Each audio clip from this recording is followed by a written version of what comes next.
G'day, boys.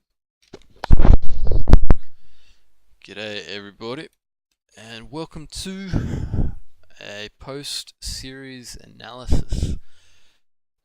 This is going to be a video covering 3-game series between EG and Leviathan. It's, I think, qualifier preliminary finals from the lower bracket of the Starladder invitational. Pretty recently, I think this is a couple of days ago. I was busy working on the chain guide and publishing that up, so I hadn't had time to do these games as they came up. So this format of making videos, I think, is probably got a wider reach than purely text-based post-match stuff, and I think you can do. It's a little bit more dynamic if I've got notes with me and I can stop and show you the replay themselves. It's also much easier to do it in one go rather than to try to edit it. So bear with me if it's a little bit slower stages. I'm new to this. But yeah, look, let's get right into it. So the basic storyline of the series is that EG are the dominant team going into it. They're the more established team. They're the favourites, very heavy favourites, and they play like that in the first game. In the first game, you see here, EG do really well. Sumail in particular has a really good game. I'd say they outplay and outdraft this game, but in the context of the series, it's short-lived because Leviathan, it should say Team Leviathan there, they make some really good adjustments, and that's why this series in particular is very interesting. Not only Leviathan are a new team on the block, but they're a new team that's taken a big scalp, and they've taken the scalp in a way that shows that they're very much willing to learn, and that they've got a real good critical mind, and they can see the EG team and what EG are trying to do, and they know how to take down the beast. So in games 2 and 3 they win, and we'll get into those games later. We'll start off with this game 1. So the draft is pretty important in all 3 games. So we're going to spend some time on that. But we'll fast forward a little bit here. So I think the interesting thing to start the drafts is that both teams first pick their supports, and it really defines the way the game is going to go. Or at least the styles for each team. So Team Leviathan banning the split pushing Prophet, and they're going for a very aggressive support duo.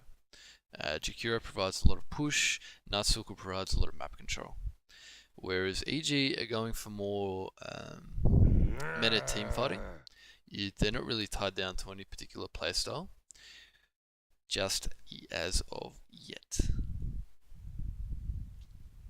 I mean, they are a little bit tied down, or they are indicating that they want to go into a more farming, as is their actual team style, a more farming oriented split pushing style, and that very much goes in with Ancient Apparition and Earthshaker. Earthshaker has, if you keep Earthshaker off the map when he has Blink Dagger, he has huge map pressure because of the kill potential with the instant stuns he can provide, as well as Ancient Apparition, artillery from downtown, artillery from across the ocean, So this I don't want to talk about too much because we're going to get bogged down in tangents. So there's some good bans from both teams coming out here. A lot of this draft is, from this point on, it's about counter picking and playing the meta. Playing the meta rather than both teams don't have a particularly unique identity within the meta. They're both I don't really think any of the NA teams, besides maybe Complexity, have that much of a defined identity. Complexity seemed to be, after the dominant performance in the qualifiers, more setting the meta for everybody else than anything else. Beastmaster. So, EG picking Beastmaster as an answer to Nightstalker for vision, and he also reinforces that split pushing style. Yeah, so Vision Heroes are really dominant throughout this series, and for good reason. We'll see that as more we go. Lycan fits under that category as a Vision Hero with his wolves. And Leviathan, when they pick this Lycan, really illustrates some intent here. And their intent is to push really hard, really fast, with the Jakiro Lycan dual lane. Or what do you assume at this stage to be, and what it turns out to be. Queen of Pain. So the Queen of Pain is a really interesting answer to this, and that's because it provides the ability to fight early. Queen of Pain can split push, can dominate a lane, but most importantly has enough magic damage to deter pushing, or to take a team fight really early. So this is the most unorthodox. Lycan and Broodmother, they're very similar as heroes actually. They're very similar as heroes, and they're really indicating, if you're picking these in the first game, you've come into this game with a preset plan, with a preemptive plan to play this style. And even though EG have 2 heroes, have really 4 heroes that are very good against Brood, and to a lesser degree Lycan, they're committed to it. So even though it ends up not working out, the fact that they've come into this with a plan, I like and I can respect. The plan, I think, is a reasonably solid one against EG. As I mentioned before, EG had this split pushing style, and Leviathan basically want to face rush them. They want to get up in their grill right from the get-go and say, you're not going to have time and space. So, EG ban the Batrider, Leviathan ban the Monkey King. They don't want to fight into that fighting carry. I think it's more of a Broodmother ban, and this is, I think, is a mistake because it lets EG pick Sven, and Sven does real well. So Leviathan have saved their last pick, ideally for them to counter pick Sumail. They do that in all 3 of their games, or they place heavy emphasis on counter picking for mid. And it's the Sven that rounds out the draft. So solo offlane for both teams, and then tri-lane for both safe lanes, or at least nominal tri-lane with Nushi Nightstalker roaming around. I think he starts mid.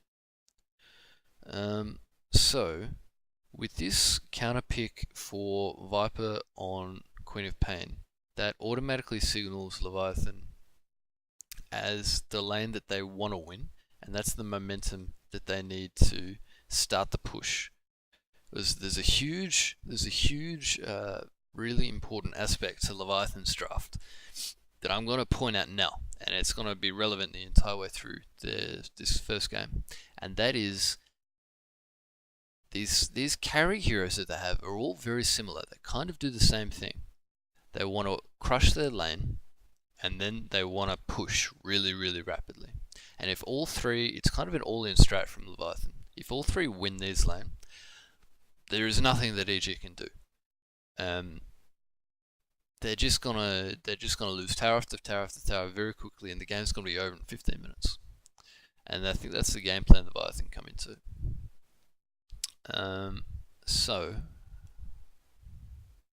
that's probably why they think Sven is an okay pick to give away, because they're probably thinking to themselves, Sven's going to take too long to come online before he's relevant. And that's a reasonable line of thinking. But he is very good in lane versus his broodmother.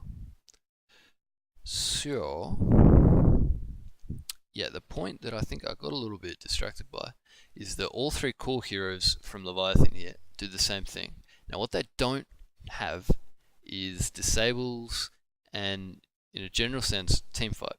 So if EG are kind of on par or ahead of Leviathan, there's very, very little that Leviathan can do to initiate and take a successful teamfight, especially into the really, really, really strong teamfight of EG. They have Earthshaker disables, they have Beastmaster disables, Queen of Pain mobility, Sven disables, Sven Warcry. It's really, really strong from EG. So the paramount thing for Leviathan in this game is the lanes. And that is the lanes of mid lane especially, and that's the lane of the X factor is bot lane. The X factor is what Monkey can do against what you'd think to be a tri lane, and is a tri lane. The reason top isn't that important is because it's going to be more of a predictable outcome. And what I mean by that is that the matchup between Beastmaster and Lycan and Jakiro is more predictable. It's pretty stable. There's not a lot that either hero is going to do to catch the other off guard. So it's just that one's more about trading. So with that in mind, we've set the context. It's all about the lanes, and it's all about the mid lane in particular. So with that in mind, watch what happens here. So Earthshaker protects Jakiro, who wants to ward up, or protects bot lane from Jakiro, who wants to ward up. There's a pause because Arteezy needs to pee. Baby got a potty.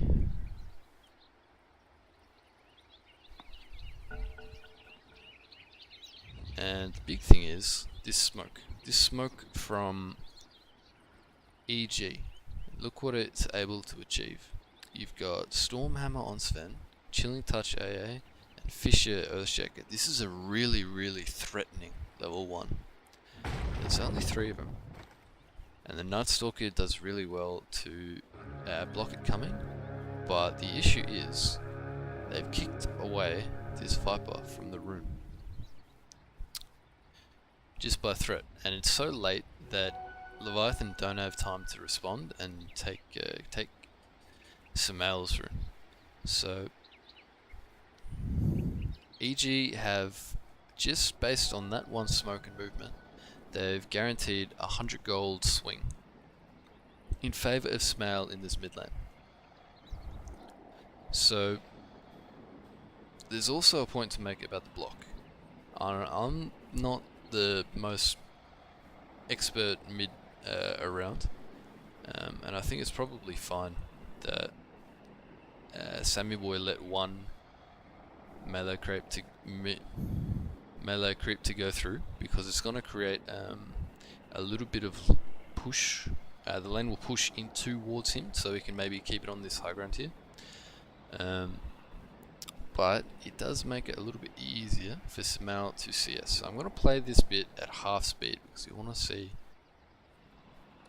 see how this level 1, this first creep wave goes. It's of paramount importance that the Viper gets a strong start. And the Viper gets Nether Toxin, so he can last hit. Guarantees that last hit. Now the Nightstalker comes in to harass. Only boots, no orb venom or anything. Because the Nightstalker has got Nether Toxin, he's not helping to harass. He's just secured a deny there, and has missed the deny on the range creep. And that hurts. That hurts a lot. Samael's already got 2 CS. Now the Nightstalker is helping deny. Lane is pushing in quite hard into Sammy Boy. Probably more than he wants. He's going to have to farm this now under tower. So in hindsight, it's actually quite bad that Yeah, it's quite bad that he's let that one melee creep go, because his potential harass that he can output on this Coin of Pain is much more limited, especially since he didn't go poison attack. So Samao Salve has used a branch and a tango, one of his 2 shared tangos, and he's just not threatened because of the creep wave and because of the skill build here. He's just not threatened. He's 5 and 0. He's 6 and 0 from the first 2 creep waves? Yeah, 6 and 0. So he's got most of them. And that is considering what really needed to happen for Viper to win this lane. In the first minute, within the first 30 seconds of the creep waves meeting, I think it's arguable that the lane is just lost. It's actually just lost. Leviathan have just straight up almost lost this lane.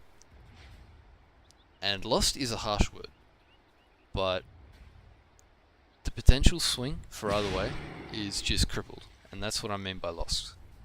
What should be happening and what is happening is so far different. So from this point, Samael's doing Samael's things. He's just one of, if not the best mechanical mid laners in the world, which again is why it's important to get on top of him. Maybe that's why Sammy Boy emphasized getting Nether Toxin. And the next 2 levels from this point, I can understand 2 levels in Corrosive, just to ensure his presence in the mid lane. Because he's also lost, Sammy Boy's also lost out on a lot of XP here. And that's the XP that he was sharing in the first level or so. First way, couple of ways from Nushi on the Night Stalker. So Nushi is still level 1, trying to secure some runes.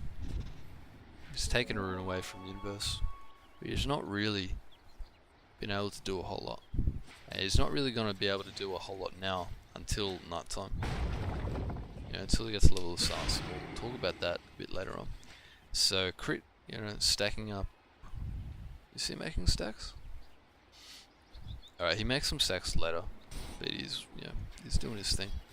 But yeah, you see, Samael's just completely not threatened by Nushi because the timing's too late. Samael's level 4. He's got a salve, and the big point that I didn't make just before. The big point is that this early CS guarantees Samael's access to another null, which means more CS and salve. He didn't even have to use his first salve, and that's a huge issue because he doesn't have to spend another 100 gold on one. That doesn't. Well, that accelerates his null tile, which accelerates his CS, and that accelerates his bottle, which guarantees his ability to continue laning. So that's the small things that really build up in momentum that just did not happen this game. Really, really hurt. So yeah, look, that's the first levels. And there's one more thing about mid lane in particular that I want to emphasize, and to do that, I'm going to accelerate here. I'm going to accelerate until nighttime, because the only way from this point, these guys kill this Quap. The only way this Viper is ever killing the Quap is if Night Stalker silences him. They're not going to get a Jakira rotation, or a Lycan rotation, or a Broodmother rotation that's going to be effective. The only way is for Night Stalker to silence Quap. Now, level 1 Crippling Fear, 5-second duration. You would think, with a level 6 Viper Strike, that would be enough. 5-second duration would be enough to kill if they get a silence, So the point is to look at where this silence is going to come from. When is Nushi going to be able to get this silence? So this whole night time, we're going to accelerate at 4 times through. And I'm going to give you a bit faster. I'm going to give you a spoiler. It doesn't come. The silence doesn't come. And that is because, first of all, he doesn't level it. He gets 2 in Void, and he wanders around. He wants to go on mid, but he chooses not to, and he goes top. And I think he gets a kill. Yeah, he gets a kill here. Oh, actually. Yeah, that's real bad.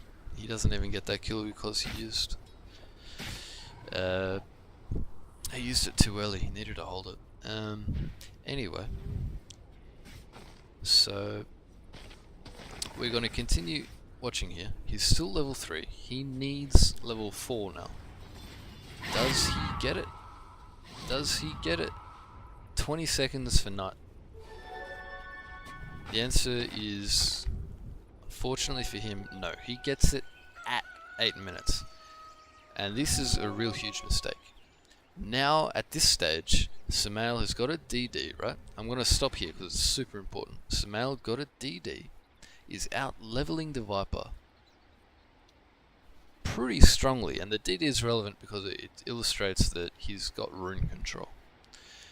And he's taking away this DD from Sammy Boy. Sammy Boy's got, you know, boots and a wand and, you know, almost shreds and a killer, and he wants to be pushing that tower. His ability to push that tower is tenfold with that DD. Now back to Samael, look at what he's able to do. You know, halfway to level 9, just at 8 minutes, he's TPing top with, you know, wand, full wand, a bottle, boots, double null, 50 CS at 8 minutes. You would never have known he's had a Viper in his lane. So he's TPing top, and he gets a kill on Jakira. This shuts down the push that the Leviathan wanted to do top. Just completely shuts it down, right? So from there, watch Samael, because it's really important to see the repercussions and the consequences of what happened in mid. So I think it was the Night Stalker. Alright, Night Stalker successfully TPs away there. But the point is, Samael now, level 9, is in a position where he can threaten... Actually, I should go back to something else happened. Look at all these spiders. Boom! All spiders completely gone. Samael is in a position where he can defend top and he can defend bot. And look at the Viper. He's not even... He can't even push into a level 4 ancient apparition. This is a complete failure of the Leviathan laning strat, which is, as I discussed in the draft, because of their lack of teamfight, is really their all-in option. So yeah, look, Samael doesn't kill the Lycan, he doesn't kill the Brood, but what he does is shut them down. He stops Lycan pushing, and Lycan's very unlikely to out-carry this game. Sven's almost always going to have the edge in a fight, for various reasons, especially with the team compositions of either team. But yeah, look, Samael is just shutting down this Brood. Now the only way the Brood would be killing Samael is if he was to get levels in Zolt and Insatiable and an Orchid or something, and force in response, you know, Samael's probably going to go Yules or whatever. Yeah, but look at this, he's not even scared, you know. Monkeys is going Radiance, and that's probably at this stage a fair call, but that's irrelevant to the point we're making here. So, back to mid. You know, watch this again, and this is going to be the last thing I comment about mid lane. So Viper wants to push in, but he just can't. He's not A, strong enough to force it, and B, strong enough to kill defenders. Nor is his team around him, so he needs to be able to be strong enough alone, and that's a huge issue. So, all stemming back to the first minute.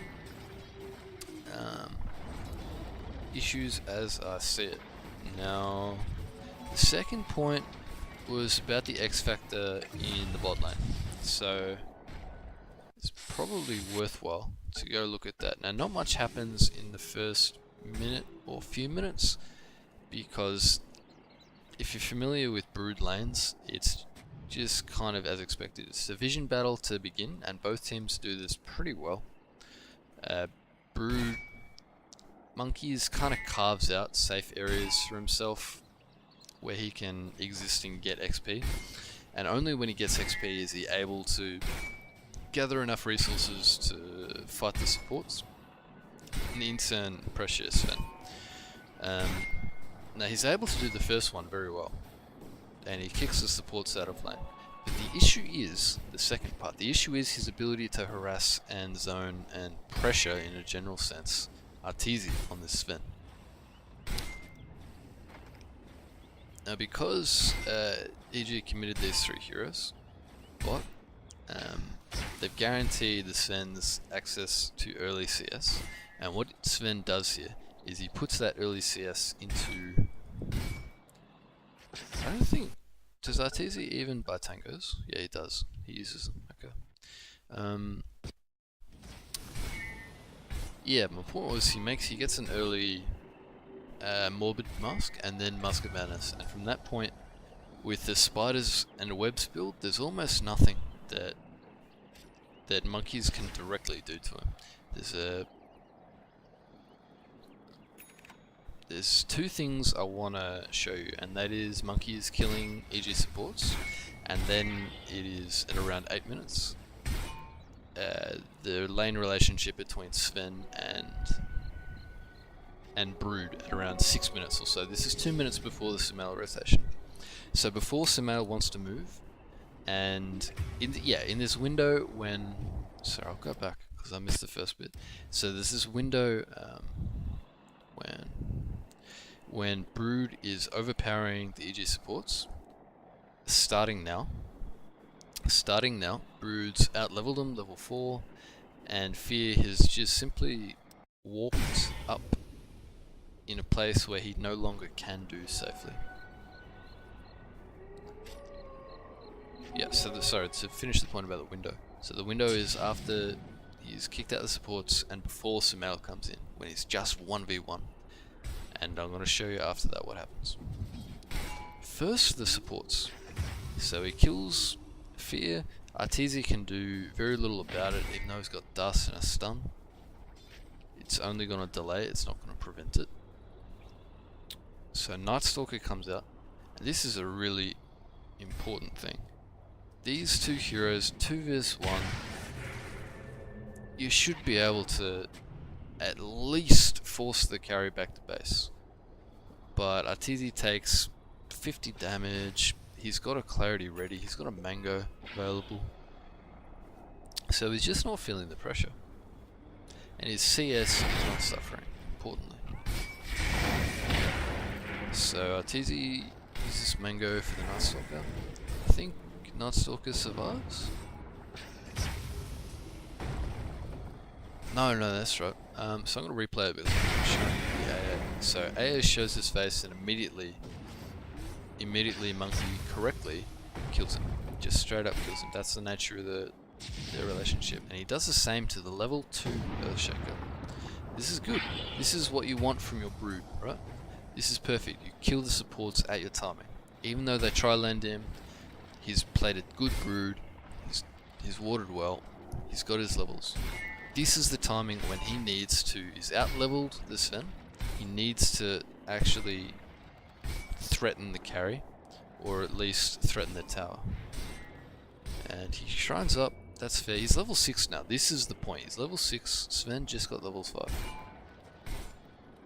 So if he waits for Sven to get level 6, it's going to get even harder. But with these spiders, he doesn't even farm the wave. I didn't notice this the first time, I think it's because he doesn't have a web up.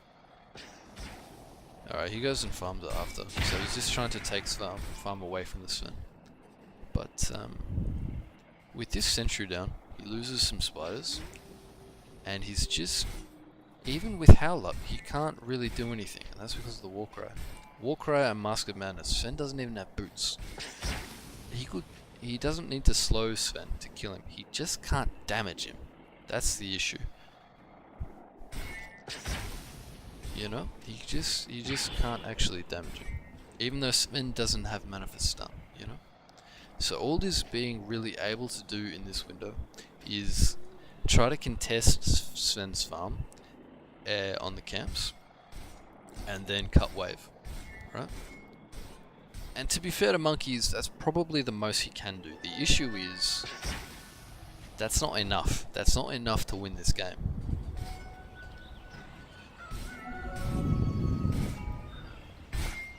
That's not enough because Leviathan need to win now. With their draft, with their complete lack of stuns, they really need to win now. But you know, once again, Monkeys has lost all his spiders. He's been dewarded by crit, and you know, the window's over. The window's actually over. Now, there's a point to be made about Monkey's build, and I talk really about that window. Maybe Monkey doesn't see it like that, and you would have to think that that's the case, because this is a nice bait by crit. But you would have to think Monkey doesn't see it that way because of the way he uses his gold. He bought a soul ring 1-2 minutes in, and he hasn't bought anything since, not a single thing since. So you would have to think that's the only reason why Monkeys wouldn't try to win that lane now. And maybe that's because of the matchup, maybe that's because he feels no matter what he buys, he won't be able to punish the Sven. And if that's the case, then the problem comes back to the draft. The problem comes back to Leviathan not banning the Sven. If this was such a shutdown of your hero, you had the opportunity to ban it, and you didn't. So that's really all I wanted to say about the laning stage. Yeah. So from this point on, Sumail is super strong, and Sumail is defending side lanes, and is just making space for EG. So rather than play for an early timing, Monkeys is playing for a really fast, you would have to think, a really fast farming timing. So, you know, Leviathan readjusting not to crush and push super quick, but to out farm and out pressure and split push, and so he's going for this radiance. And that's okay if he gets it.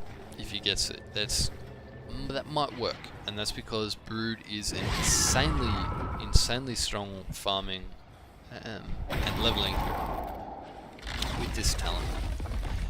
And to do that, you know, he wants to farm.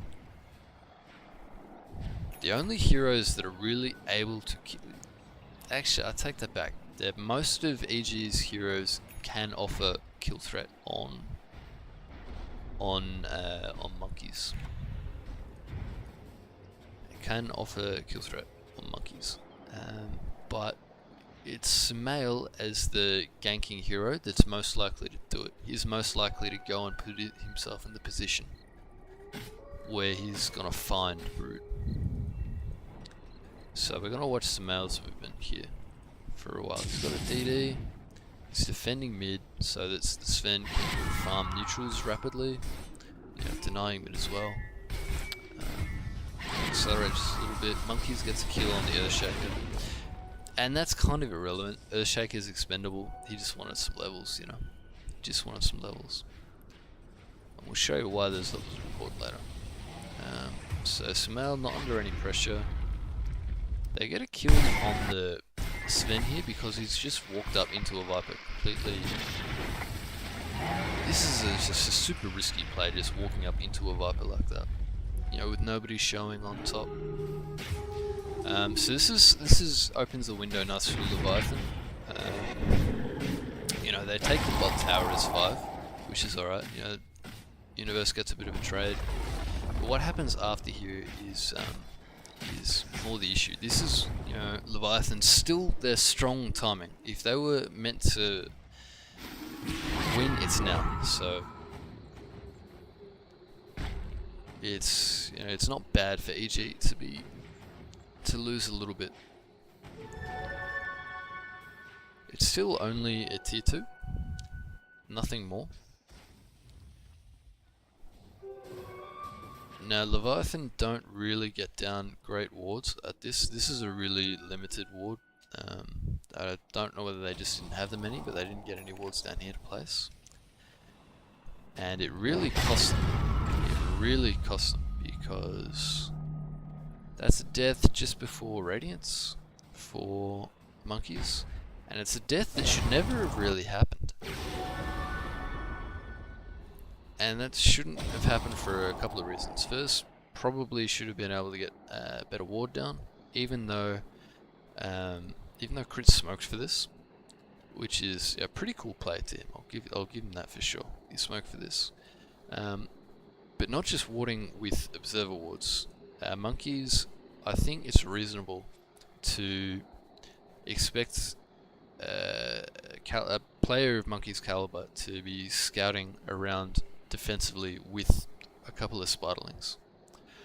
And that doesn't happen, and what that means is that this crit Earthshaker can literally walk, and it's very fortunate timing, but it can literally walk up right into monkeys. Right? This is just crit right here has just said, "Praise be to the gods. Thank you for my lucky day." You know, that's just really avoidable. Really avoidable. I think Monkeys knows that EG, this is no longer, you know, because Leviathan have retreated back, this is no longer unsafe for them.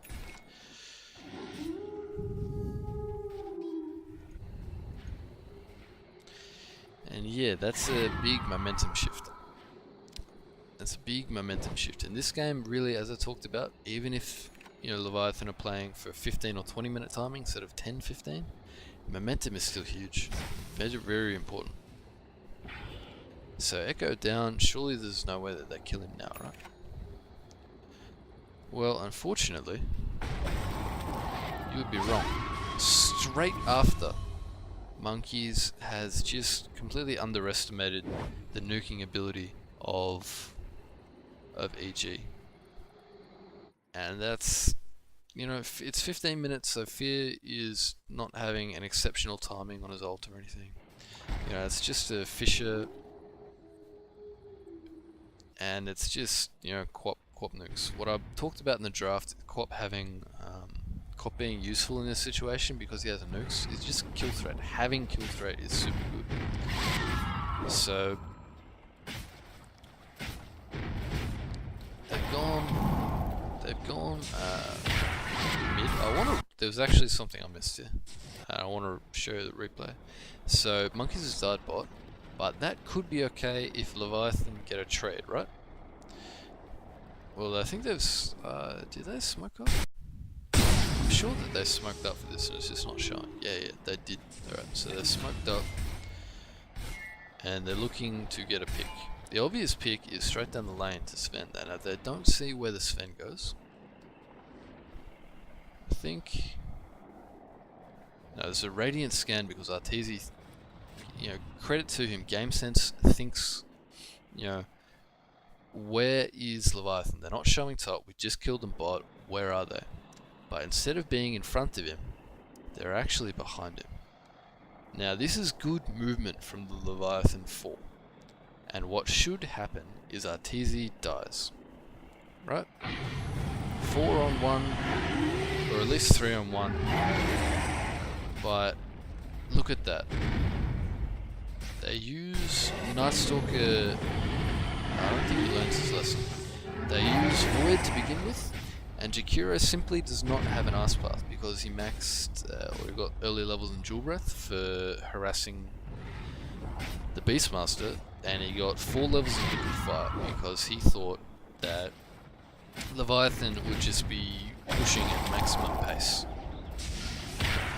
Reasonable, but by God does it cost them. And you know what else it costs them? It's a full Necro book. Not only does Arteezy live there, but he gets about 500 gold from that creep wave, a nice little package gift wrapped. There's a lot of these small things that just go against Leviathan and for EG that are actually just misplays. You know, example is that Necro book. An example is not using is not using a Spiderling to scout. Some small skill misplays that if Leviathan played these heroes more, and I'm led to believe based on that play that they're not super comfortable on them. That if they played these heroes more, that wouldn't happen. So Monkeys has switched up. He's gone top.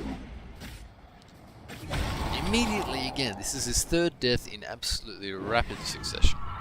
He has his Radiance, no boots though, and his net worth is at the bottom of the cause. Momentum has completely shifted against him, and this is a very momentum-based hero. It's looking real rough for Leviathan. So I'll refer back to my notes here, because from this point here, EG win this game 80% or more of the time. Probably, honestly, closer to 90%. This game is a close fixture. So,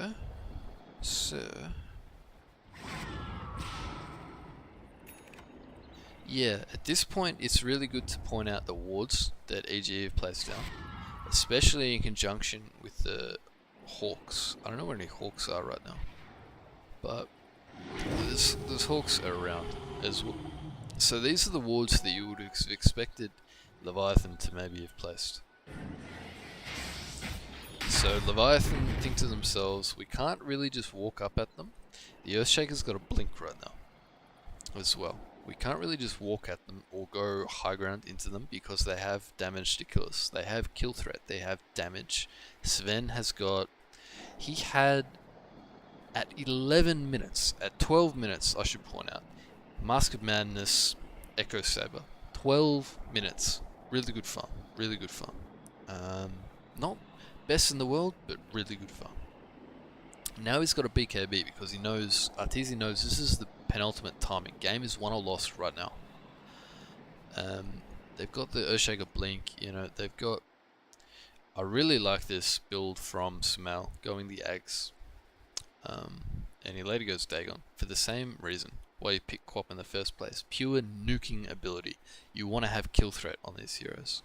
And the Ags gives him that repeatedly.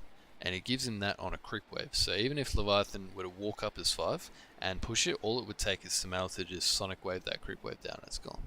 Necrobook's included, I think. Anyway, so Leviathan correctly assessed that they have kill threat on us. We need Aegis to progress. We need Aegis to offer a push. And it comes down to not being able to take Aegis is kind of the final nail in the coffin for Leviathan. And they can't take Aegis both because they don't have the ability to split push and create space to do so, and they don't have the ability to gain a vision advantage, and they don't have the ability to team fight. All of those things just are the reason it's so hard for Leviathan at this stage of the game. They've just kind of been outdrafted and they've been outplayed at this stage. So this Hawk is in a really good position. This ward doesn't show a whole lot right now, but it's still in a good position, securing around vision on that Roche pit. Around vision on that Roche pit. And look at the confidence in EG. They've said, we've scared them off, AI blast is down, whatever. We're just going to take it ourselves. With this cosmetic Israel, I always think that Arteezy actually has a DD. It doesn't. If Valve, if you're listening, then change that, please, for the love of God. So some nice Hawk movement, catches the Viperine, catches the Leviathan squad coming in. Now I'm going to show this super slow-mo because it shows you the lack of teamfight, the sheer lack of teamfight. Their only stun is already used from Jakiro, and look at that, all it takes is a Fissure to completely zone these Leviathan heroes. They're committed because this is the only chance that they'll really get. But, what can they do? What can they realistically do? Monkeys has still only got his 14, 13 minute radiance. So Raw comes out on the Nightstalker to hold him in place. They've lost Jakiro. the Sven has the Aegis, and Samael is feeling invincible.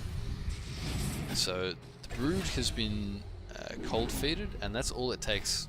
One Ancient Apparition cold feed is all it takes to kick him out of the fight. Leviathan supports are gone, and it's really, I didn't mention before, but you can see from the shapeshift, BSJ popped this to take the Roche with his team initially. This entire time, when they've gone back in, it's expired and it's on cooldown. It shows you the desperation of Leviathan that they even considered taking this fight. Yeah. So that's that fight. At this point, I want to point out the gold lead because it's actually not that much. The problem is the nature of the draft, the heroes that they have. Gold on these heroes is worth much more than gold on these heroes, and that's really the point.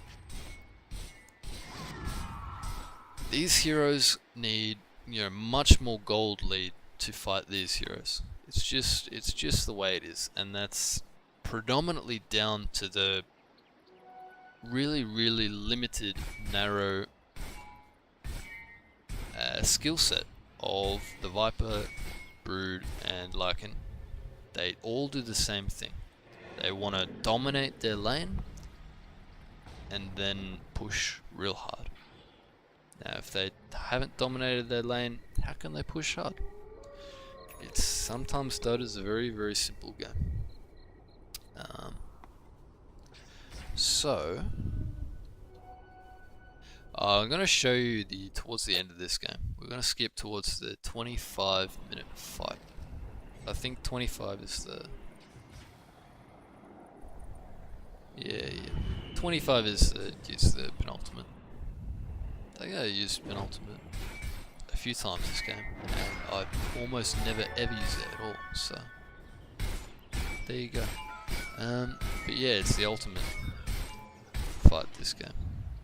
Coming up at 25, so we're going to skip a little bit. Yep, so the vision coming in from Shadowblade, Gem, Beastmaster, just catches a Viper. What can they really do against... Actually, they took out the Earthshaker. What does it matter, is the follow-up question. What does he really matter when the rest of your team is also so strong?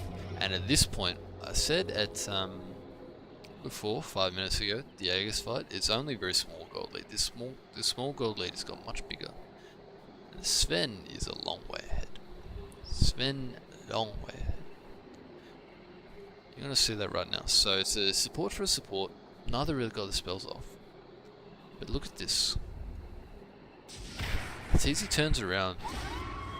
Sonic Wave. Scream of Pain. No crit required. Leviathan have just been wiped off the map.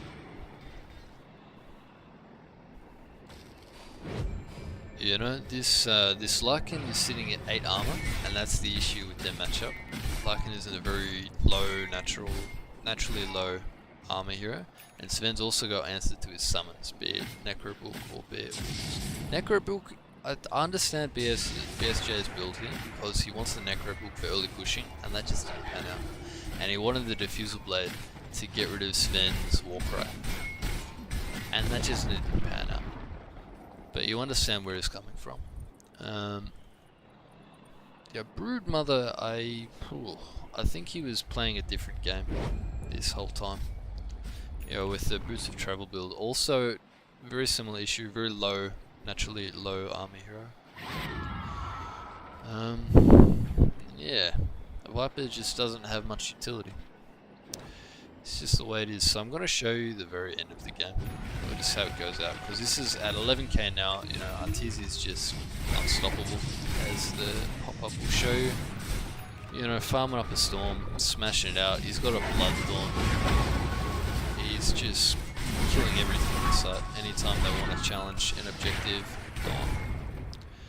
And with a Dom creep, nah, it's gone. just smashing buildings. He doesn't even take the Aegis, he's that confident. He doesn't take the Aegis, he gives the Aegis and cheese to Smail, Queen of Pain. And Smail's having a great time this game. Believe you me, he's having a great time. Ags, Dagon 5, Aegis, cheese. He's having fun. So yeah, look, they force the tower down. They put themselves out of mana. Oh shit, I missed all of that. So we're gonna go back in, and I'll just show you the game's dead at this point, but I'll show you the power difference. So, Night Stalker out of here. Vision Advantage now gone. Necro Books gone. 4,000 net worth gone.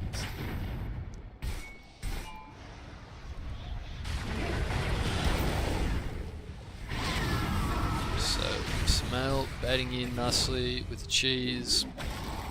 Arteezy baiting in nicely with the BKB. You know, they've still got Echo Slam in. They're not under real threat.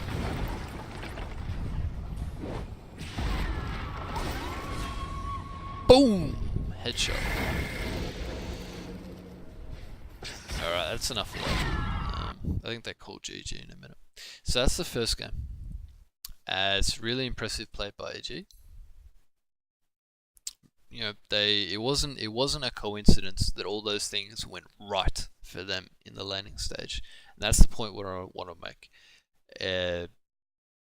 Leviathan didn't do a whole lot wrong, right? If you're playing in a 4.5 K average pub, you know, none of those things that EG would do would ever happen. If you're playing it even in a 5K average pub, none of those things would really happen. Taking very good play for EG to have manipulated it the way they did. So, we're going to move on to game number 2 now. And the really, really impressive thing is the way that... Yeah, this is the right game. The really, really impressive thing is the way that Leviathan adapt, right? The way they adapt to this game. So we're going to start the draft again. And we're going to show you some similarities to start off on context. Well, some small similarities and differences. So right off the bat, if we fast forward a little bit. So EG banned the Night Stalker. And that's... is this? Wait, which game? Yep, that I think is predominantly because they actually want to pick Coddle.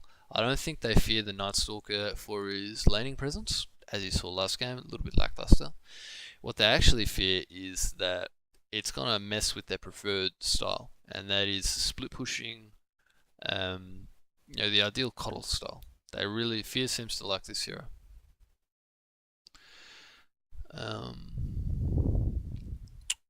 And so, the adjustments that Leviathan start to make are from this first banning phase. They ban the AA, right? The AA is a hero that limits drafting ability. It really does. It's not particularly strong in lane. It's not particularly strong in teamfight. What it is more of a hard counter. And it's a hard counter to stuff like this. Necrophos. This is what you call Plan B from Leviathan.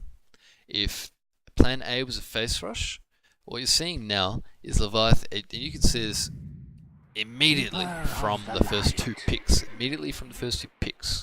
If last game was a super aggressive support duo, this is the more meta. You know, both teams have taken a really hard to handle, hard to shut down, more importantly, farming core. Both can be run in any kind of lane. And second, they've taken a support that facilitates a certain style of play. In Coddle's case, that's a split pushing and farming style, and then eventually you hit a point where you want to push with Ags. and then Spirit Breaker enables a style of play that is centered around ganking, and that is shutting down the coddle, shutting down that style of play. If somebody shows on a map, you can go gank him. It's as simple as that, really. You know, the Spirit Breaker is actually one of the most picked heroes and highest win rate heroes. Most importantly, highest win rate heroes in 5k brackets and above. And this is why he's such a tactical tool. I spoke last game about the effect that an off the map Earthshaker can have as tactical pressure. Spirit Breaker is just the same. It really is huge. So EG ban the Brood because they just don't want to deal with that shit. Understandable.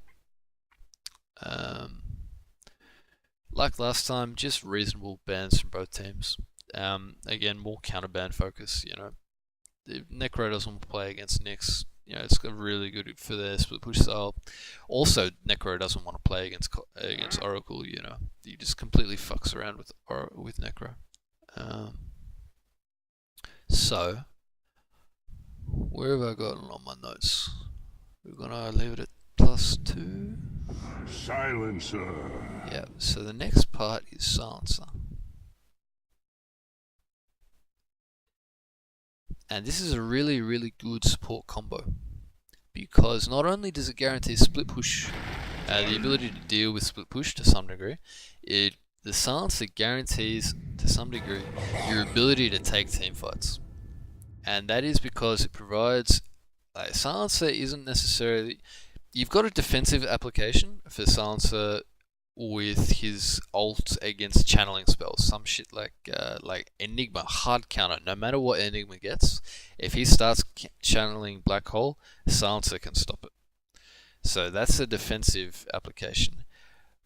But I think the more ideal Silencer game is actually the aggressive application, and that is my Spirit Breaker and my Necro want to go on this guy. We want to combo this guy, and we want to stop your team being able to do anything from it. We want to say for the next 4 seconds, you can't respond to our aggressive movement. You can't cast spells. And the obvious way to deal with that is to have a Manta or a BKB or Lotus, and those items are pretty common, so it's actually a weak condition that Silencer provides. But EG don't pick heroes that build those items, traditionally. You know, Veno isn't really a BKB Manta hero, nor is Beastmaster, nor is Tiny, nor is Coddle. At some stage, maybe one of them would look to go for a Lotus Orb, some shit, but it's not. Silencer is a good pick here for those reasons. Now, Abaddon is a very similar style-wise hero to Necro, tactically speaking. These are heroes that will offer you a really hard to kill teamfight oriented hero that can sit in a lane and push it, right? Like the Lifestealer. Abaddon, like the Lifestealer, you know? Sit in a lane, push it, force the enemy to commit a lot to kill you, or they just can't. So yeah, Abaddon also super good against the Beastmaster, and super good against the Coddle because of the Photic Shield versus Raw and Mana Leak and shit like that. Yep, so Leviathan are making really good adjustments this game. Overall, it's a much slower pace. You could argue it's a similar idea. They still want to go aggressive and shut down the split push, but instead of doing it by just straight up pushing before the split push is ready, they're just going to take the split push on head on when the split push is happening. The only thing they don't really have is Vision Hero and Initiation Hero. They've got heroes that can, are hard to gank in these side lanes. Like Beastmaster really can't gank an Abaddon very well. Necrophos is a hard target for Beastmaster. Same with Veno. Veno doesn't have much kill threat on a Necro, especially if Necro is something like Pipe, which is very common. Same with Abaddon. Very little kill threat on an Abaddon. So yeah, EG are looking for exactly that. They're looking for a hero that can provide kill threat, and they want to be able to burst this Necro in particular, and that informs their next ban in the Ember Spirit and their next pick. So I want to talk about the pick first, and that is, as I just mentioned, the ability to burst Necro and the ability to burst Abaddon now, because you can burst him through borrowed time such that it doesn't proc. So this is a split push threat that didn't really have. Also, Lena's pretty good in lane. It's hard to shut down a Lena in lane. So even though there's going to be a threat of Spirit Breaker, it's hard to shut her down. And this is where, yeah, Ember Spirit's a good matchup against Lena. And that's just a counter pick, counter ban, preemptive counter ban, you would say. And Ember is also a hero that they know Leviathan want. They know Leviathan want a hero that can offer some map mobility, offer some teamfight initiation, is a lot more dynamic than these other static cores. Like Spirit Breaker is a dynamic mobile hero, but is not a core. And there's a very big difference in threat between a position 4 here and a position 1 or 2 Ember. Or another spirit, as we'll see here, a position 1 Storm. Now, I don't think EG considered Storm. Storm is a perfect hero for what Leviathan want. They want a hero that can shut down and punish, absolutely punish, split push. And this is, I think, the main reason why EG end up picking Lena, because it's a pick that traditionally is one of Storm's worst matchups. But there's something that I don't think EG fully considered, and that is whether they can guarantee that this is a 1 vs 1 matchup. EG, as a disclaimer, I'm not an expert at all on support Tiny. I don't play Tiny much, just off the bat as a core even, and I certainly don't play him as a support. And I haven't seen him as a support a lot. I see that Crit plays him in FPL as a support with some success, but I haven't seen much of it, so I'm not one to really understand the hero and his role. But off the bat, Leviathan have the better hero for messing with mid. That's my understanding to it.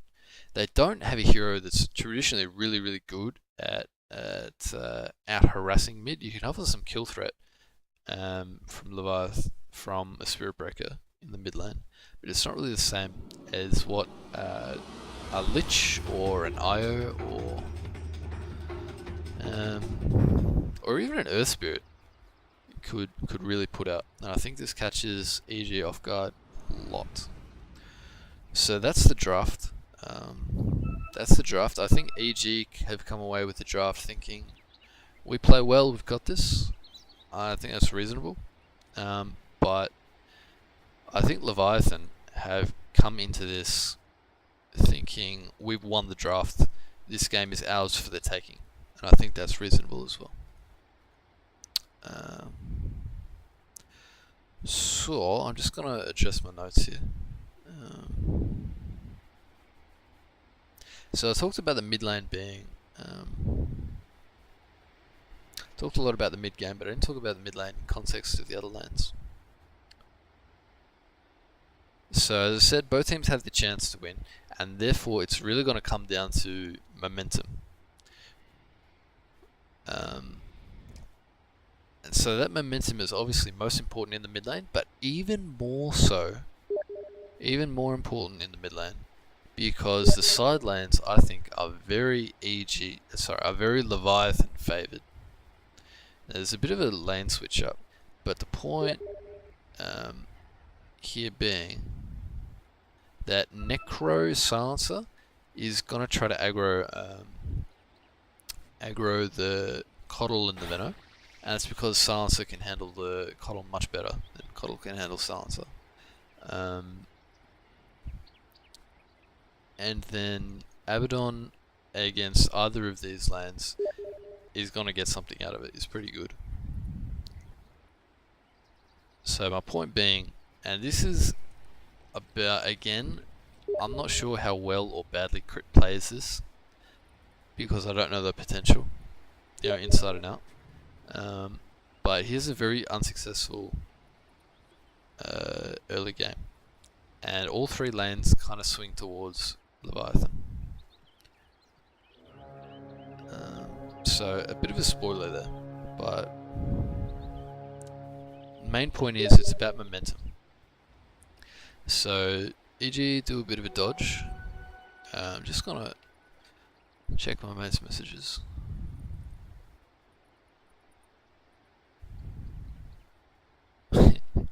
Yeah, you fucked over with the brackets. Just gonna reply very quickly.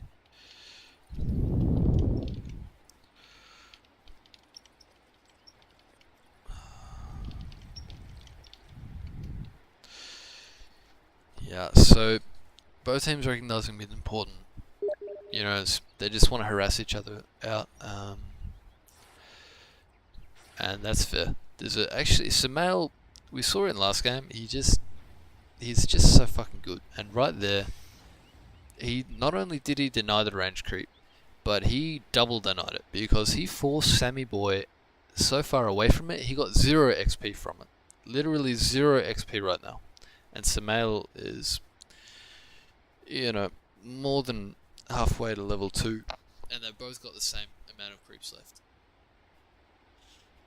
That hurts, man. That really, really hurts. Is Sumail playing pretty damn well?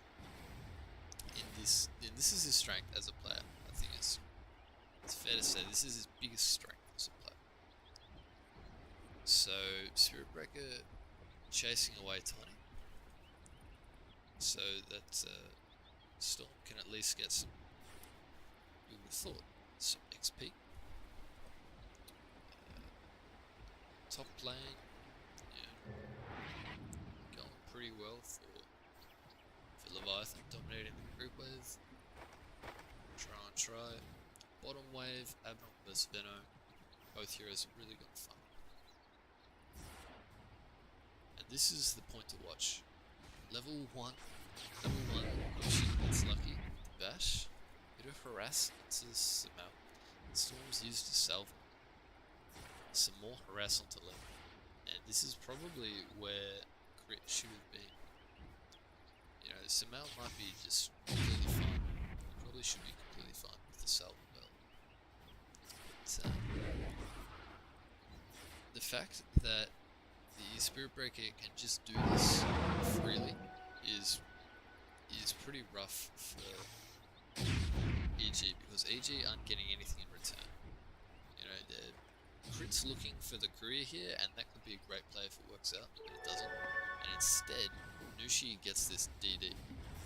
Sumail salves up here. Sammy Boy's pretty low on mana, so not much is really gonna happen. His bottle is still a little way away. Look at this DD. They go for it anyway. And with this uphill that could have missed, the last possible hit, they get the kill. Sammy Boy gets the kill on Sumail. He gets his bottle off the career. And all the while Crit was stacking the camp. Not a great trade. So take a look at the XP now. Level 4 versus level 1. Is that a bug? The exact same. XP, yeah, pretty much. So Sumail, once again, asserting lane dominance. Not a whole lot has changed. But Sammy Boy got a shit ton of CS. And this is, at this stage, it's kind of back to even. Yeah, especially with this, the refill of the bottle that Nushi gave him right there. It's kind of back to even. This is a lane opposite of last time. Last time the Viper should crush the bot, and that was this time the laner needs to crush the Storm, and that's the condition for winning. If they draw even, that's a loss for the party that needed to win. So,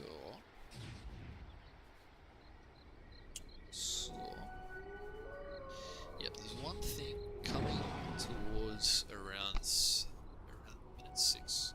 So Smail again asserting lane dominance, asserting room control. Sammy Boy wanted to go stack a camp or farm a camp, just farm a camp. He missed out a little bit of XP. He's losing out, generally speaking, more XP. And that's again just the individual matchup. Whenever it's a 1v1, pure 1v1, Smail is smashing this guy. Smail is smashing Sammy. Partly skill, partly the matchup. Mostly the matchup. So Sammy Boy doesn't want to deal with anything until mid 6 because this can happen. So smart play from Sammy Boy, trying to give the lane to Silence. It's great for EG. They'll say, I'll take that free kill. What? This does open up a window down below.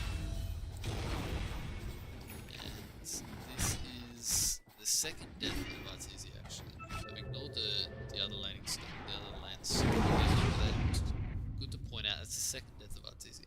He's farming pretty well, or at least his trading farm, okay. But the kill threat isn't there.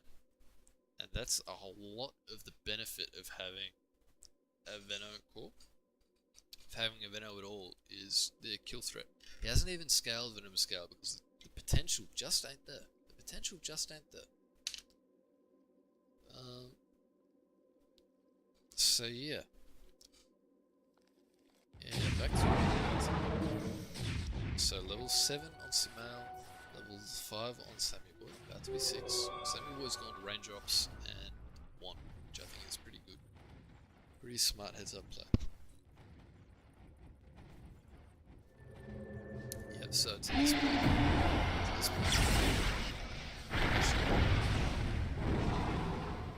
I'll go from the start, watch this fight twice.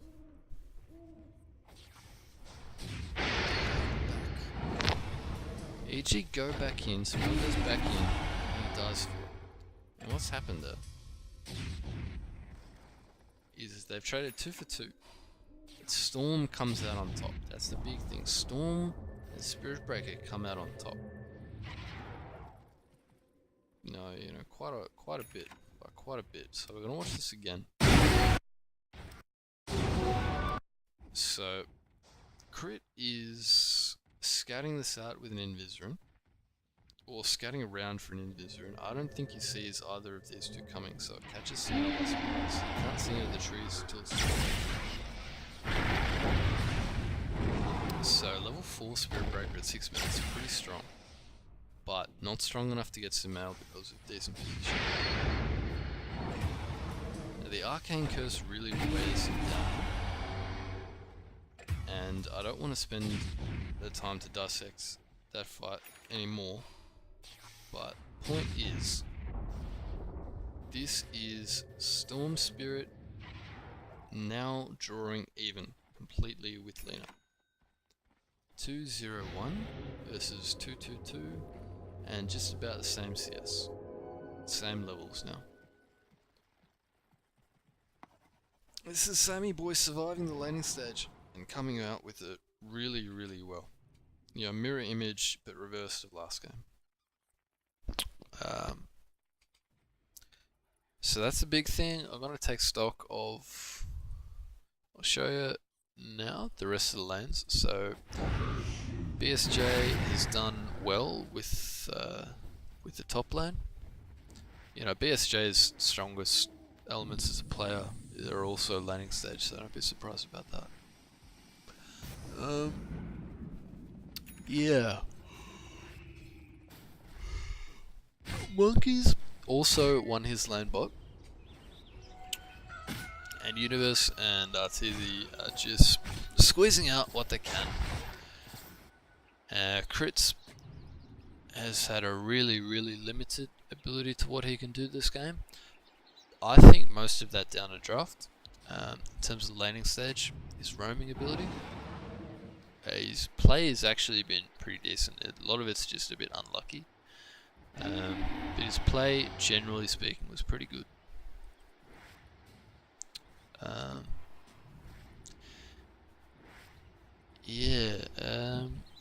So we're gonna go back to the notes. So the game from this stage now morphs from a laning stage into the split pushing farm war pretty quickly. So we're gonna watch. I think we're gonna watch the game through Sumail's movements here. So he's the guy with the most kill threat on the map. Well, I take that back. Might watch it through Nushi here, because he is actually the guy with the most kill threat on the map. And what is basically happening here at this point is, well, actually, we're going to show you the gank. So at this point, we've got EG farming 2 lanes here, and they want to try to gank the third, make space for the other 2 heroes to get farm, try to kill this Abaddon. And BSJ, the moment he sees them go on this Abaddon, TP is down. And the timing of that makes all the difference in the world, because Abaddon takes a long time to kill, and they've got a Spirit Breaker in position. Talked about the importance of momentum. So, let's see this fight go. Universe holds the Raw, which I think is quite fun. A toss back from Crit. But it's a little bit too late. The Raw comes out to be ineffectual. Use it on the Abaddon. I don't think it was early enough to stop the Abaddon Aphotic. Or maybe it was, but it doesn't really matter too much. The Abaddon goes down. It denies, actually. That's right, denies. And that's pretty weird. Smell showing up now. They don't get kills, but look who's arrived now. Look who is level 9 and strong enough that he can show up to fights. Double kill. This is really huge for Sammy Boy. This is really huge for Sammy Boy. You know, this is kind of just a 3 vs 3 on the side, and the 2 mid laners have come to join the fight, you know. But the point being that Sammy Boy is stronger than he should have been able to be, and this enables him to do something that further impacts the momentum.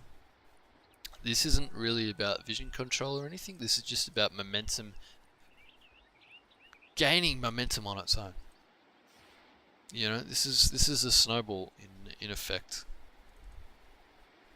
So we're gonna accelerate the pace a little bit, and we're gonna talk about farm distribution and Sumail and EG in particular. So right here is actually a really good point to stop, because it shows you EG's farm distribution. EG Fear pushing out top. Coddle's had this lane for a little while. He didn't get jack shit in the laning stage. So when you see GH play Coddle, he'll actually start to play the farm a bit earlier than this. Maybe he'll spend 5-6 minutes in lane, do some stacking probably as well, and then he'll go off to farm at, let's say, 6-7 minutes to my memory, and he'll farm neutrals or whatever. Ideally he farms a lane, but he'll just go off and farm neutrals if that's what he's able to. Fear delays that time a little bit. He only gets a lane after the rest of his team leaves at like 8, 9, 10. But yeah, anyway, I mean, he's not going to contribute much elsewhere. So this is shit. This is him farming top. Samael is farming in the jungle, completely fine. Arteezy push bot a little bit, and now he's farming this area as Veno, very quick to do that. Universe, just pushed in mid, and now he's probably rotating bot. And where does this leave Crit? Level 5 Tiny, 11 minutes in. Some nukes and arcane boots, so he does have a little bit of ability to nuke a wave, to nuke a camp. But what wave? What camp? Where, all 3 lanes taken. All jungle areas taken. Tiny is in a really awkward position this game, and that's the entire way through. He's just in an awkward position from the draft to the in the draft. We saw the lanes. We're seeing now the early mid game right through. Yeah, and to compare this to Leviathan, very big contrast. Very much more.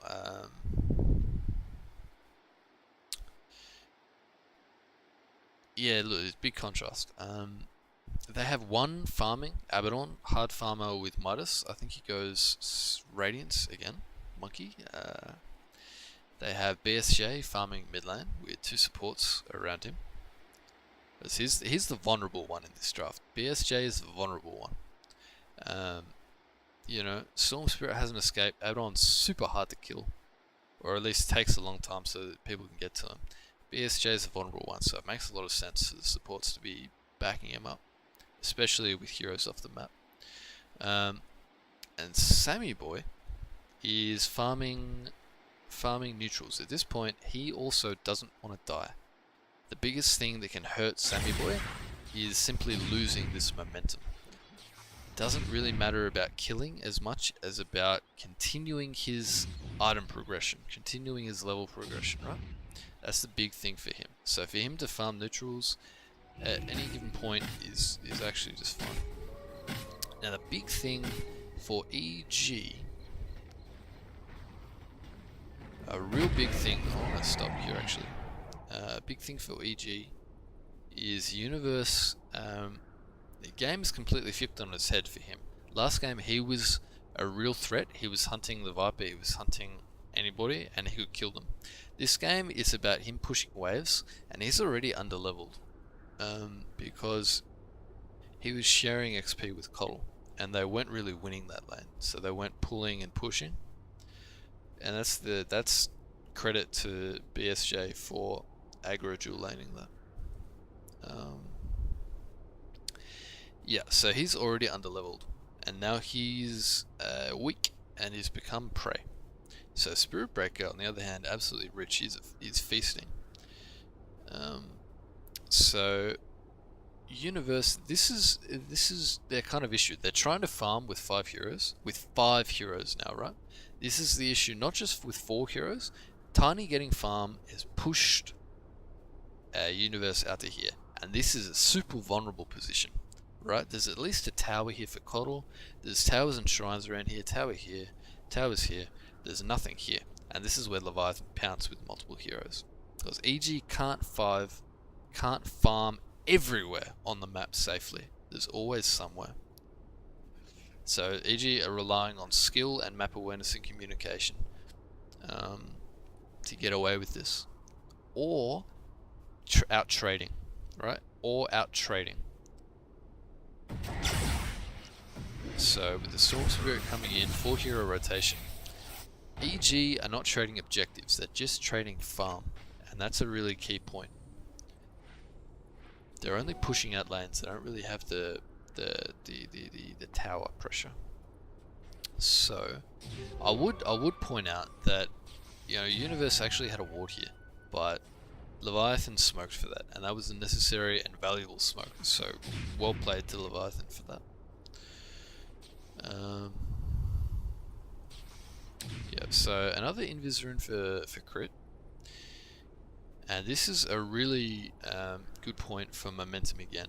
This sentry catches out because they think that EG, rightly so, have some wards in the jungle. Catches out crit, moving onto him, and that was going to be Samael's kill onto onto the Storm, re-establish some momentum, re-establish some dominance, but it doesn't go their way. It hurts. So there's just more trading going around. You know, Spirit Breaker looking to assert dominance on the runes. You know, he probably wants to kill this Coddle. If Coddle shows there, or if Coddle is just caught walking up too far and not hugging tower, he's dead. But Fear's too smart for that. So, Beastmaster spreading the map again. This is really good from Universe. He died here just before, but he's gone there again. He's just gone straight back down there because that's his position, that's his role. And that's good for him. So, with Crit backing him up, this is actually EG making a good trade, bro. EG pressing 5 areas. Leviathan are not safe to go and split the same way. So this is EG doing good. That trade there, really, really good.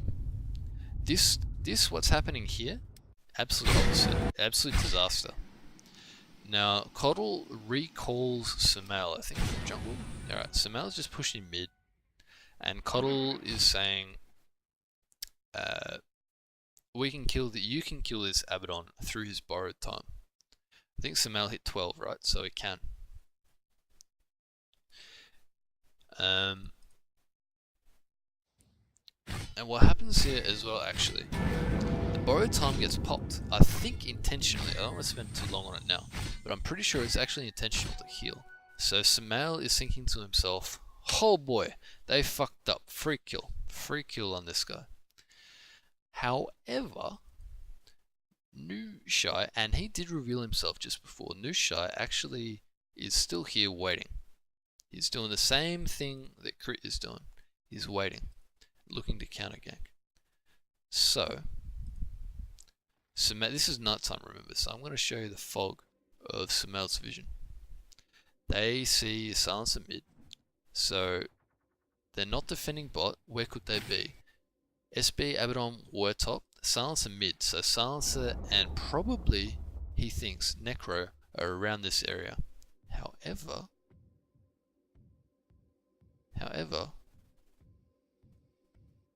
BSJ actually showed here, and this is why it's a bad play. I'm not afraid to stick by that, calling something Sumail has done a bad play, an objectively bad play, and that's because they have vision here of BSJ walking up this ramp. They knew that Spirit Breaker was here. This is actually just over ambition and greed, what Sumail is about to do. But again, they're not defending there. They've seen the other 3 heroes, all very recently. So Sumail has his Yules on a regen. He wants to burst this guy and get out. But immediately when that veil goes, I'm sure he knew he fucked up. And it's just a gangbang. It's a bait. It's a really good bait. You know, absolute masterful baiting. Sumail saw the dollar signs in his eyes. And what happens now, I think, is that instead of having a good trade done by Universe, it's completely turned around on its head. Not only have Leviathan killed the highest value target, this is especially why it's such a bad play from Sumail. They've not only killed the highest value target for EG, but they've gotten a free tower as well. Now maybe EG don't defend this tower anyway. Maybe they lose this tower anyway. But that's still two kills, and it's still lost map potential elsewhere on the map, right? Maybe if Sumail didn't go top, he would be able to kill this Storm himself, and maybe that they take this mid tower, you know? Yeah, look, lots of maybes. So credit to him here, Sumail actually gets a kill on Abaddon. He does what he wanted to do earlier. So he brings him to his 500 HP, and then he just nukes him.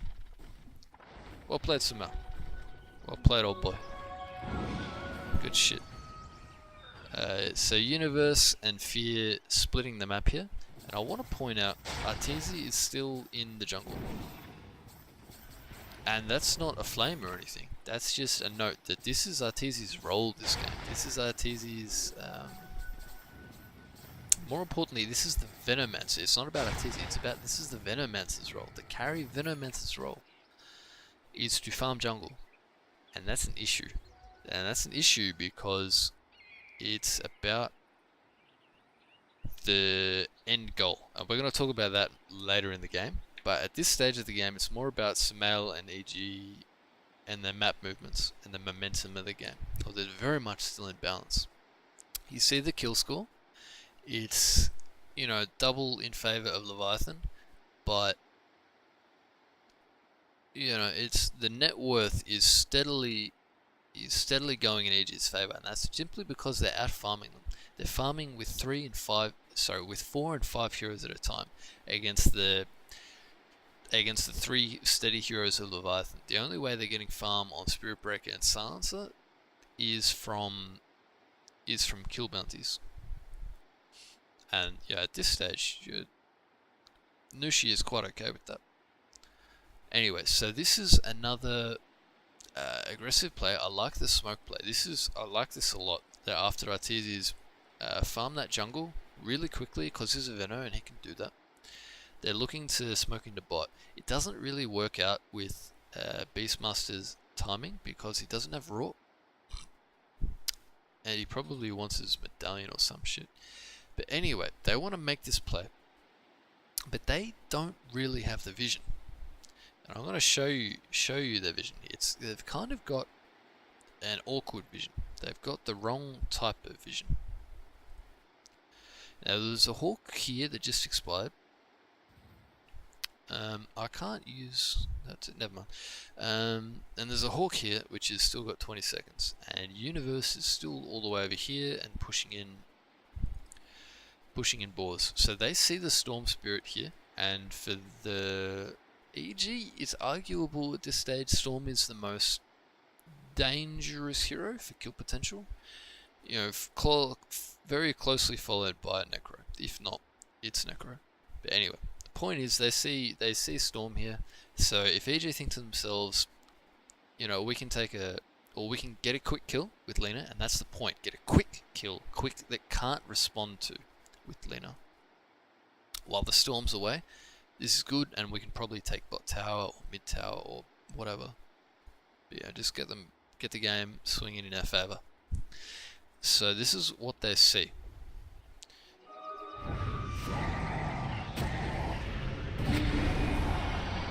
Once again, same thing happens. The same thing happened as did top.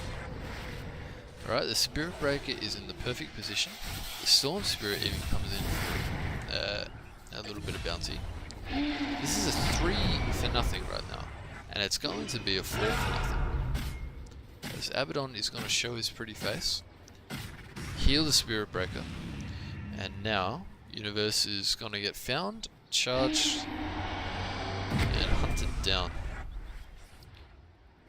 So, there was one play I wanna highlight just quickly. Not only is there a really nice timing for... Actually, they don't even use global, actually. I want to point that out. They don't even use global. It doesn't have matter. They don't even need that. This is ability that's supposed to guarantee what Leviathan are able to do. And they don't even need it for it to happen. Right? So, Tiny sees the threat. Low Lina. He's got 17 one charges. He's got a bottle. He can back out and go in again. He wants to stun BSJ. But the Master, look at this. He actually force-staffs over the Avalanche. Now, I'm actually sure there's just a little bit of luck. Just a little bit of luck. But, geez, it pays off. Geez, it works out really well. And from then on, Lina gone. The Veno ult does very little. You can't take on 3 heroes. BSJ's healed over for everything, you know. What Veno ult? And then yeah, that's just a big fight that goes in Leviathan's favor because of a bit of lack of vision. I think in yeah, with observer wards, I think. Yeah, there's one observer ward that that Crit wanted to place, and if they get a quick kill, they find the right person who would have placed some D wards, which he wants. But the other point is, Universe's Hawks here could, like the Broodmother last game with the Spiderlings, not using your Hawks to their maximum ability really costs them here. Really costs them momentum. If this Hawk was over here, they would have seen the heroes. It's not far, but the effect is huge. If this Hawk here were to have moved over to this camp and seen heroes come up, the difference is just it's hard to overstate the difference that would have made. It really is. So not only do they lose the heroes, they lose the mid tower here.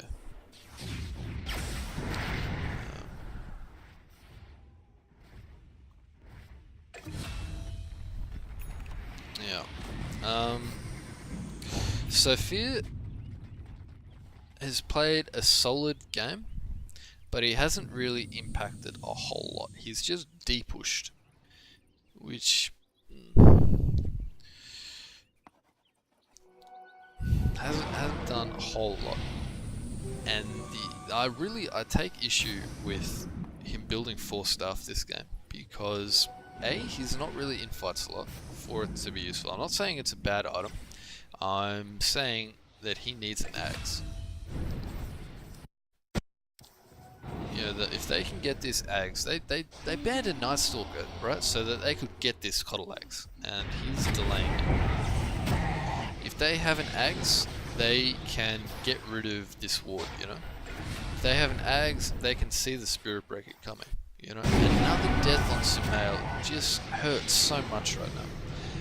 There's a Bloodstone on Storm, and Sumail is just sitting on Yules, right? Huge difference. Huge difference. And with this, the Beastmaster again doesn't have the kill threat that he does last game. The Coddle sure as hell doesn't have kill threat. And the Veno is basically just jungling. The only kill threat is this Sumail, who's getting, he's getting gimped. He's 6 deaths, 3-6-2. This isn't the leaner game that you want. Now Nushi at this point is playing real well. His confidence is super high. He's hunting for Universe, and he just sniffs him out like a dog. He sniffs him out like a hound, So a lot of things just simply going the way of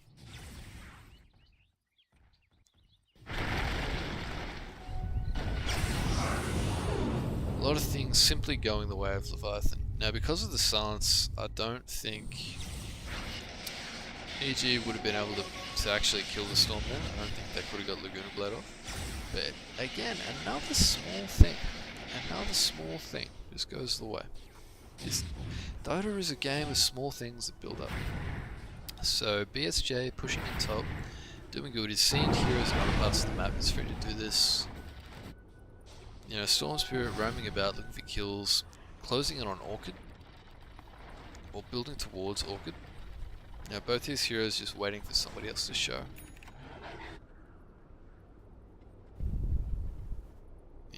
Nobody's game to make the first mistake real too much.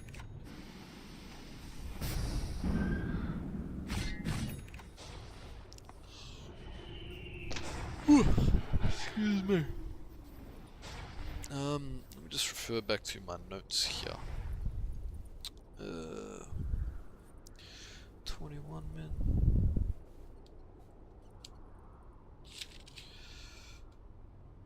Oh, what's what? Yeah. That's a lot of the main themes in this game. Leviathan are in a really strong point at this stage, where they will win this game They will win this game.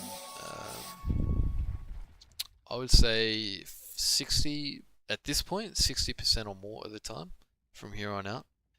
Even closer to 70 or even 80 at a higher watermark estimate. They're looking real good. So this smoke play, I like the ambition of, but I don't think it should have worked. And it's hard to say that, but let me tell you why. So they've smoked up. They're no longer defending bot, it's hitting tower. They're no longer defending mid, it's hitting tower. They're not doing anything top, right? Storm TP'd bot to join this smoke. So this is the only way this works is if it's really quick and efficient and it finds somebody. So before EG realize what they should be realizing, you know? So what they do is actually a sick play. Radiant scan next. They already have actually. They scan and they just jump in with Storm, right? They find this guy alone because that's how EG are playing. You know, if EG look to find somebody, look to go and gank off into some random direction, the likelihood is they're gonna find an unkillable guy or 3 that are just going to turn around and kill you, which happened a lot.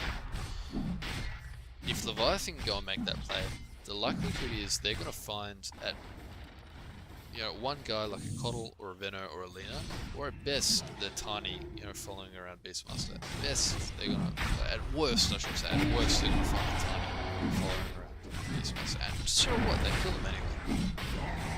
So Leviathan get this Lina kill, and they're completely free to take Roche.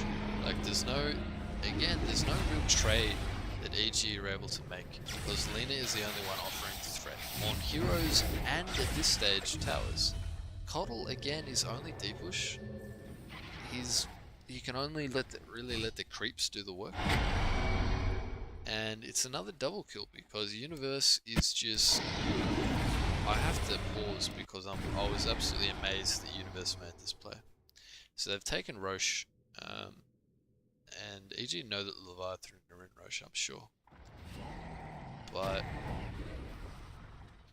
Universe just tries to get a little bit of extra. He hits that level 1 axes onto the creep wave, doesn't even get the CS from a creep. He's not even gonna push it, right? It's level 1 wild axes, and that's what I don't understand about it. What's he actually going to gain from this play? Except risking himself. And it's against a Storm, so he does have the ability to kill. And he dies, right? He dies. And this to me is just a mentality issue, I think, for EG. I don't want to blow it out of proportion, but it tells me that they're not having giving Leviathan the respect that I think at this stage of the game they deserve. They absolutely deserve. Now again, I don't want to blow that out of proportion, and it's probably honestly fair that a TI winner like Universe, doesn't automatically respect this newfound team, Leviathan. If you did, if you respected every team, I don't think that's realistic or reasonable. So it is what it is, But it's helping Leviathan right now with this game. That's the point I really want to make. So Lina is going back for he's going to Lincolns. Understandable. Really good against Spirit Breaker. Really good against Necro. They have answers for it in the rest of the team, but Lina needs to find a way to survive. And BKB might not cut it. Because even if he gets it off, it's great. He might not get it off. And that's what Lincoln's going to be able to do. You won't have to actually toggle it. So BSJ has gone a pipe, which I think is the perfect item. This is just complete utility necro. The difference in carries here is pretty large. Arteezy is building in a more traditional right-click carry. With Hurricane, he's actually gone back for Maelstrom. and I really don't like what this represents. I want to farm faster because the damage, the AoE damage it's doing in fights, especially again into this pipe, super minimal, super minimal. So it's just going to help him farm faster. You could make the argument that it's going to help him pressure faster because he's farming faster, but I think that argument is pretty weak. I don't think it's actually going to yield good results. So both teams just kind of trading at this stage. Leviathan think we can do better than this. We're going to stop trade and try to kill you and get a better fight. And I think that's absolutely the right play. Storm. Boom. Free kill. And what's the trade for that? Trade on the tower? Sure. But what's the trade on the kill? Not much. So some good wards down from Leviathan. Some also deep wards down from EG. You know, the warding has actually mostly been okay. It's just been the fights themselves and a little bit here and there, and I would say some outcomes that goes the way of Leviathan. Now at this point, Universe has gotten what he's been waiting for all game, an opportunity to go on a support, an opportunity to go on a lone target. It just goes wrong, right? He just completely falls flat. He doesn't even get him to half HP, past half HP, right? He can't get close enough with his Shadow Blade to actually hit him with the extra damage. You know, Silencer's got a Glimmer Cape, he just walks away. Beastmaster just doesn't have the damage. And that is because he's completely been shut down.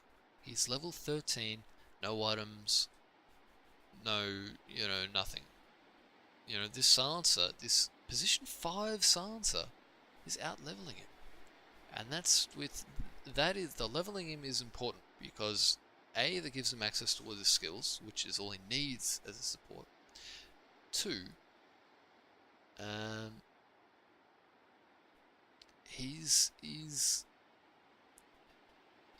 the point about XP that I want to make is that XP is he's getting that from the kill bounties, right? He's getting that from the kill bounties. And this is just the mechanical way that Dota works, as it didn't really used to a while ago. I don't think T3 Silencer will be level 14. He'll be level 10, 11 maybe. I'm not an expert, I'm not a mathematician, I don't know the details, but whatever, that's my impression. So it's just that much more effective. He can do his role much better than what the Tiny can, or what the Coddle can right now at this stage. So they're getting more out of it, using less, and that's a tactical advantage, really strong. If Leviathan weren't getting these kills, I think EG would absolutely be crushing them. There'd be, you know, more than 10k net worth in front. There'd be huge level advantage because the Silencer and the Spirit Breaker wouldn't be. Oh wow, Spirit Breaker actually got a pipe too. They got 2 pipes. They're invincible. Yeah. You know, this Silencer Spirit Breaker wouldn't have anywhere near as much as they do now. And their effectiveness is a really integral part of the. I'm overstating that. It's an important part, but it's not that much. The important part is actually just the cause. Tactically speaking, it's the cause. You could probably replace Silencer with a few heroes. SB is pretty hard to replace, but Silencer is pretty interchangeable. I think if they had a Warlock or some shit, it might be the same. That's not to say the pick's bad, but the way this has gone out this game. Anyway, so EG, pause it here. Leviathan, don't want to listen to that. Leviathan didn't want to trade when they were trading tier 3s, so they switched it up, went bot, and now EG haven't depushed fast enough. They've fallen off the pace because of the threat of the kill threat and all that jazz. So now, only now that Leviathan have a trade that they can't lose, will they go home. 2 pipes, Soul Spirit goes in, Silence can't reply to that. They kill Coddle, that's the buyback. Now, they kill Venno, no buyback. Huge. Absolutely huge. Now this is the benefit of Storm Aegis and 19 Bloodstone Chargers, right? They don't use Gale, they have 2 pipes, they don't give a shit, you know. Pipe stack nowadays. Yeah, it's one of the most value items in the game, hands down.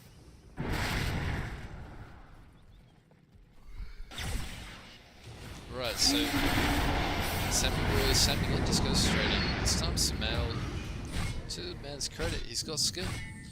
He lands a stun, he kills Storm, but does it matter? I don't think so. Storm's up in 5 seconds. Samael dies to the AoE of the rest of the team because they're now strong. Abaddon's just gonna chase away these heroes here while the rest of his team is building. You know, still got a cut out. No, that's a die. But point stands, you know, how can EG win? How can EG fight? I think they're thinking the same thing. Now that Storm has returned, he's going to go right into it, saying, you know, you guys have done buybacks, you can't defend them, so I'll kill you. What are you going to do about it? Dead crit. You know, how can EG defend? And that is the conclusion of Game 2. It's devil's advocate. EG called this pretty early. I think if they're tilted a little bit, or they just want 5% chance win game, don't bother with it. Fuck it. Move on to the next game. Yeah, it's fine. I don't have a problem with that. Even, you know, they're a big enough team. This one qualifier match doesn't matter. They don't have to play it up. And that's game 2. Really, really, really impressive Team Leviathan. I think EG slipped up. I think they thought it was going to be easy after that first game. I don't think Samael, especially, gave them the respect they deserve. It's an interesting. It is interesting that I'm concentrating on Samael with the stuff with him and PPD in the little beef they're starting to have on Twitter, which we all know has really been there the whole time. You know, basically there's a personality clash, to my understanding. But you know, if this was a PPD team, I don't think he lets them get away with slipping that. But that's it's an impossible question to answer. You know, how that turns out. Yeah. So at the end of this game, to reinforce or to give some closure, the real reason that EG couldn't fight is they simply don't have an answer to the Storm. I don't think I was clear about that. And that's something that I've written in the notes that I want to be clear about. It's that at this stage, they don't have an answer to the Storm. Worst case scenario for Leviathan, if they don't continue to push there now, the worst case is they simply out farm EG now because they can go around killing everything with Storm, and they wait for next Aegis, and they do what they did and take racks again. So tactically, EG have lost, Leviathan have won. That is how the game is going to pan out, unless an absolute 1 out of 1,000 miracle happens. That's how the game pans out. So one thing I want to mention that's really important. I referenced it before, but Fear never gets Ags this game. That's the thing that could have saved them. And that's the only thing that still could have saved them. Like, if they somehow pull miracles, it's going to be because of this Coddle Ags. It's going to be because of the map advantage that they would generate from it. Coddle, Ags plus Gem. That's the only way. Even then, it'll take a minor miracle for Sammy Boy to fuck it up. Yeah, and the reason is Ags is important is he doesn't get it, and he doesn't get it because he gets full stuff. Now Fear dies in When Sammy Boy jumps on him with Aegis, Fear dies. He gets force-staffed by Arteezy, and Fear is disabled the entire time. He never ever gets his own force staff off, and that is absolutely damning. The entire reason you bought it was to survive in the first place, and you can't even survive. It feels bad, you know. If he had the Ags at least, he would have killed himself. He got the Illuminate off, you know. So that's that I think is a rare you wouldn't call it a misplay, but it's a reading perhaps of the game. And it's nice to do this hours after multiple watchings from me to say this is a misplay. This isn't. It's one thing, completely another thing to do it in game at real pace while playing the damn game. You know, while communicating with your team. And that's why I'm not in a professional team and Fear is. But from my point, I can say that's a misread on the game. Anyway, so I think that is everything I wanted to say about Game 2. And moving into Game 3, the series has developed a really, really interesting dynamic, and that is Leviathan adjusting to what EG bring to the table. And the third game is there's some more adjustments again. So this is I think this is the longest game actually, 36 minutes. Yeah, they're all pretty short. They're all tactical, one team getting the advantage and the other just losing. Now this game is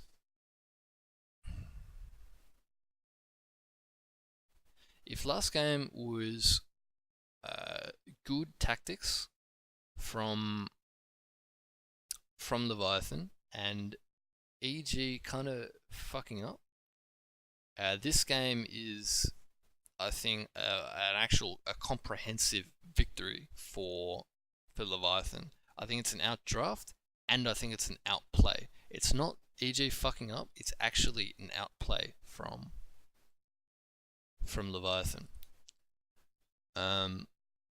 So let's get into it.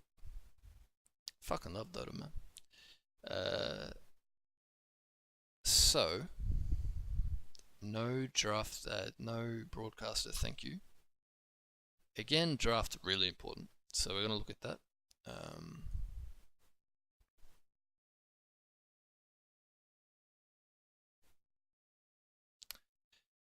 So Leviathan ban the Spirit Breaker. I think that's because they're not going to first pick it themselves, so they don't want EG to have it. EG have banned Lich the entire time. I haven't seen enough of Leviathan's previous games to know if they just pick it all the time.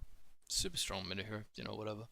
So Leviathan, right? So they're first picking, and they first pick Venom. So they probably had that in mind.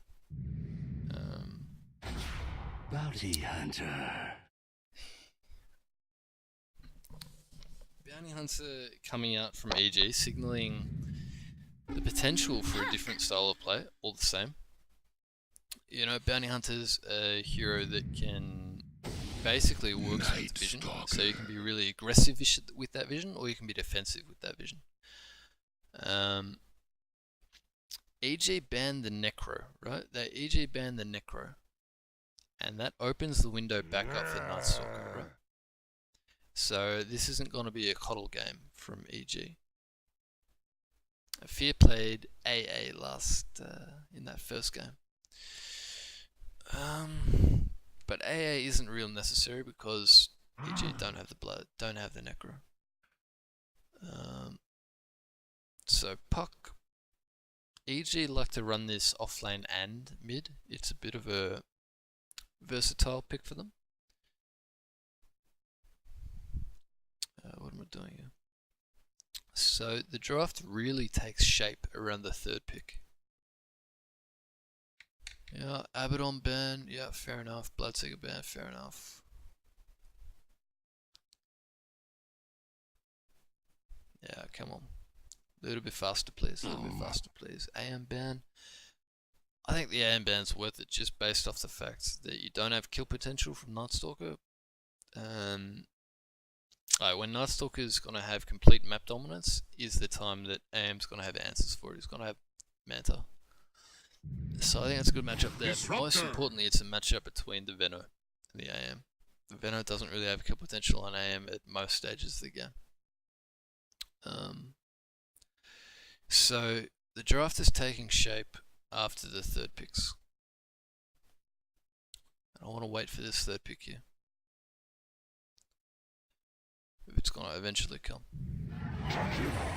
Alright, so this is a pretty similar draft already from Team Leviathan to their first game. The first game, they drafted Night Stalker and Jakiro. The first two. And it's a super aggressive opening. Because Jakiro will destroy all your towers if you let him. And Night Stalker is going to completely dominate the map if you let him.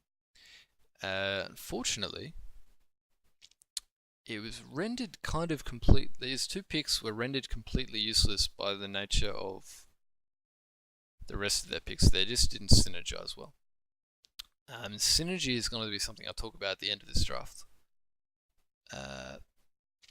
There's no synergy with Night Stalker because even if you have map vision, you can't do anything with it unless you have control. And they didn't have control in the first game. And with Jakiro, all of his core heroes basically did the same thing, right? There was that point where they ganked the Sven and they didn't stun him because Jakiro didn't have a stun, right? Jakiro was doing the exact same thing the cores were doing, and the draft was super narrow. So, spoiler, Leviathan adjust from that. They learned from that this game, which is, again, very encouraging, very good. So it's the same super aggressive draft. Veno is a core that can do what they wanted. It's the same thing they wanted game one. But it's also pretty versatile. Now the big difference for EG is this disruptor pick. EG don't really pick heroes like Lich that dominate a lane. It's more about what you do in the 10 minutes and post 10 minutes. So it works out as a hero, but it's also very aggressive. And you'd think that works with Puck and Bounty Hunter, and you'd be right. These top three heroes for EG work together and they build a very aggressive team. Leviathan's heroes work together and they build a very aggressive team. Now what happens after this is really important because they break pattern. EG break pattern here. Or at least they break synergy. What I'm saying is they break synergy. The first two games, as I mentioned in the drafts, were both very counterpick heavy. And that's still true with the bans. It's really good bans. Now the Underlord on its own already doesn't make sense, at least to me. The Underlord is a reactionary pick, as I understand it, to these three heroes. He thinks that it's a Veno safe lane, and it is a Veno safe lane. So he wants a hero that can get something out of that lane. And he wants a hero that can defend these pushes a little bit. But what this Underlord pick does not do is work with his own draft. It's unless EG pulls some split push, and look, they understand split push better than I do, but I don't see how it works with their draft. It's a little bit of teamfight control, but it's not kill threat. It's not follow up. And what these three heroes, Bounty Hunter, Puck, and Disruptor, are heroes that provide an area for a team fight where you get something like a Sven on top, you give him vision, he'll blink in, initiate, and smash and kill everything, right? That's the idea that you want. The Underlord doesn't do that. The Underlord is just another hero sitting at the back of this shit. Sitting at the back, casting his spells, and maybe when the coast is clear, he's gonna go in and do some right clicks. Now the Omni Knight for Team Leviathan I absolutely love. I really love. And that's because it's gonna punish this Disruptor. You know, all you need is a repel, and all 4 of EG's heroes are irrelevant. None of that shit goes through BKB. Well, not in the important way anyway. So that's good. And this is a core Omni Knight. So again, it's super aggressive, and it's a hero that also provides team fight, right? Omni Knight and Veno already provide much more team fight than the Lycan and and the Brood and the Viper did from last game. So Leviathan are continuing their own synergy, and Evil Geniuses, the Underlord pick I think fragments the draft a little bit. I think it'd be a really interesting game to see both these two teams kind of go at each other. And that's not really what happens, because EG greed out a little bit. At least I say they greed out a little bit. So these 2 last bans are like fine for their own reasons. I don't want to get into them because it's not that relevant. So an Ursa pick is what I was saying. This like EG would is this Ursa pick fulfills the same role as the Sven would have picked that I mentioned just before. These heroes from Leviathan are enablers, right? They are enablers. They're going to enable this Ursa to go in and go ham. And Ursa is the perfect pick against Underlord, because no matter how tanky Underlord thinks he is, from Mech and Pipe and Crimson and all that classic Underlord stuff, Fury Swipes don't give a shit, man. Fury Swipe's gonna tear him to shreds. And I think EG, there's a couple of things about this arc pick that I want to address. Because I think EG have realized after this Ursa pick especially, that they actually can't really fight Leviathan. I don't think Underlord provides the fight they need. So they've gone the draft for most of it in one direction, and now the arc pick is going in another direction. And that fragments it pretty hard. What Underlord and Arc Warden do very well is defend buildings and defend high ground especially. So if that's the intention that EG draft them for, go for it.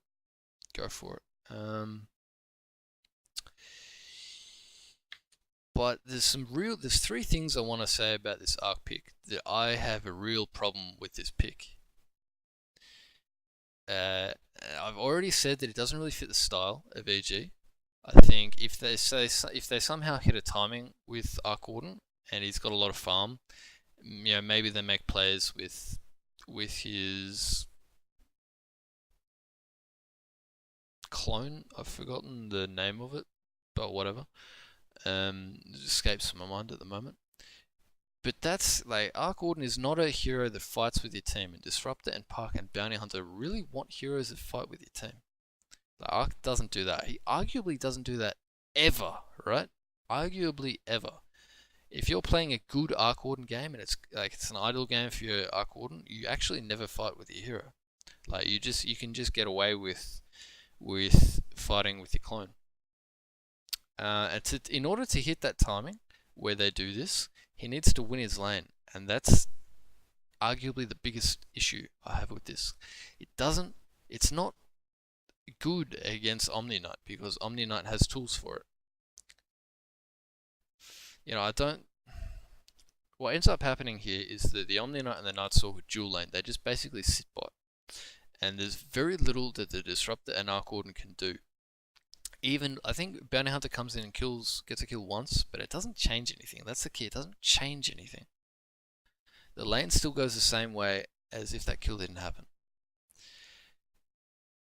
And the third issue I have with this Arc Warden pick is I think it's a overcompensating response to what happened last game. What happened last game with Arteezy's Venomancer is he was put into this situation by the style that EG enforced really on themselves, is that Arteezy sits in the jungle and farms because that's the efficient thing to do. The Beastmaster is going to push one lane, the Coddle is going to push another lane, and the Lina is going to go look for picks with the Tiny, right? The Veno doesn't really have a role. And I think that's what Arteezy has in mind. He doesn't want to do the same shit again. He wants to be able to perform that role and excel at it. And Arc Warden, to his credit, is the absolute perfect hero to do that. Absolute perfect hero if this was last game. But this is not last game. He's not going to have a good lane because of the matchups. And his own team style is going to be different, right? They have a disruptor instead of a coddle, and that's an issue. So that's the draft. That was the longest talk I had about the draft, but I think it's worthwhile. So let's move on. Let's go into the lanes. Now, the important lane, like last games, I want to look at one lane more than any other. The important lane is bot lane. That's Arteezy's lane. Because Arteezy, as the kill threat momentum hero, is really important to EG's ability to pressure the map. He's also like Lina was last game, the tower threat hero. Lina was also almost never able to hit towers last game. And that's broadly true for this game with Arteezy. Because he's just under so much pressure all the time. So they go, try to take rune, 3 runes for Leviathan. Good stuff. Good stuff. So I think this is Leviathan, I think, because they're last picks and they already knew the Underlord and the puck, they knew that it was a mid puck. So I think that they picked Ursa knowing that he was going to be the mid into the puck. So they know he's going to have a rough lane, he's going to lose this lane. And they're mostly okay with that. Now, that is the reason why I think Crit makes a mistake going to start top. I think where he needs to be is like the Broodmother game bot. He needs to win this lane level 1. Because that's when the power matchup enables him to do so. He has to do it earlier, he's never going to be able to. Yeah. So basically the way this lane goes, this lane bot goes, I'm going to just fast forward it because nothing much happens. For the first 4 minutes it's really just a trade. And then it goes to nighttime. And it's no longer a trade, it's a complete shutout. It's an absolute complete shutout from that point. It goes from very even to complete shut. So, Crit wanders up top. For some reason, I think there's some communication in EG that the bounty hunter should go mid and should go top. So I don't mean to single out Crit, but he is the hero with whose position and role it is to be roaming, and I think the wrong choice, whoever makes it, has been made. So there's a reason beyond just the matchup with Nightstalker and Omni Knight that Arc Warden is a really bad pick for this lane, and that is the combination with Disruptor. Disruptor is a very weak hero at dealing with multiple enemies. He simply doesn't have the skills or the body for it. So the way that Disruptor wants to deal with this lane is pull, to stack and pull this small camp. And for Arteezy to push lane and tank creeps and tank a little bit of harass. Now the reason Arteezy can't do that is because he's an Arc Warden. 1 is range share and 1 armor. So there's very little synergy. What they can do is do this. Go as 3 heroes and kill the Omni Knight and kill the Nightstalker while they're vulnerable. While they're vulnerable at level 1 and they don't have a way to hit back, right? Omni Knight's super weak in the first 3 levels. Nightstalker is super weak in the first 3 levels. The only thing they have got going for them is that they've got relatively high armor, right? That's literally it. So that's why I think it's a big misplay. So it's almost nighttime. And I'm going to bring up the CS here. So Arteezy 11-4, 14 to the Omni-Knight. Omni-Knight winning pretty handily. Mid is absolutely crushing, but Sumail is probably going to crush this anyway without the help from Crit. I don't think Crit made a difference to the top lane. He probably did, but my point is that Universe is going to get something out of it anyway, and Universe having farm actually doesn't change much, and you'll see that as the game goes on. The Underlord is not a game-winning hero this game because of the Ursa in particular.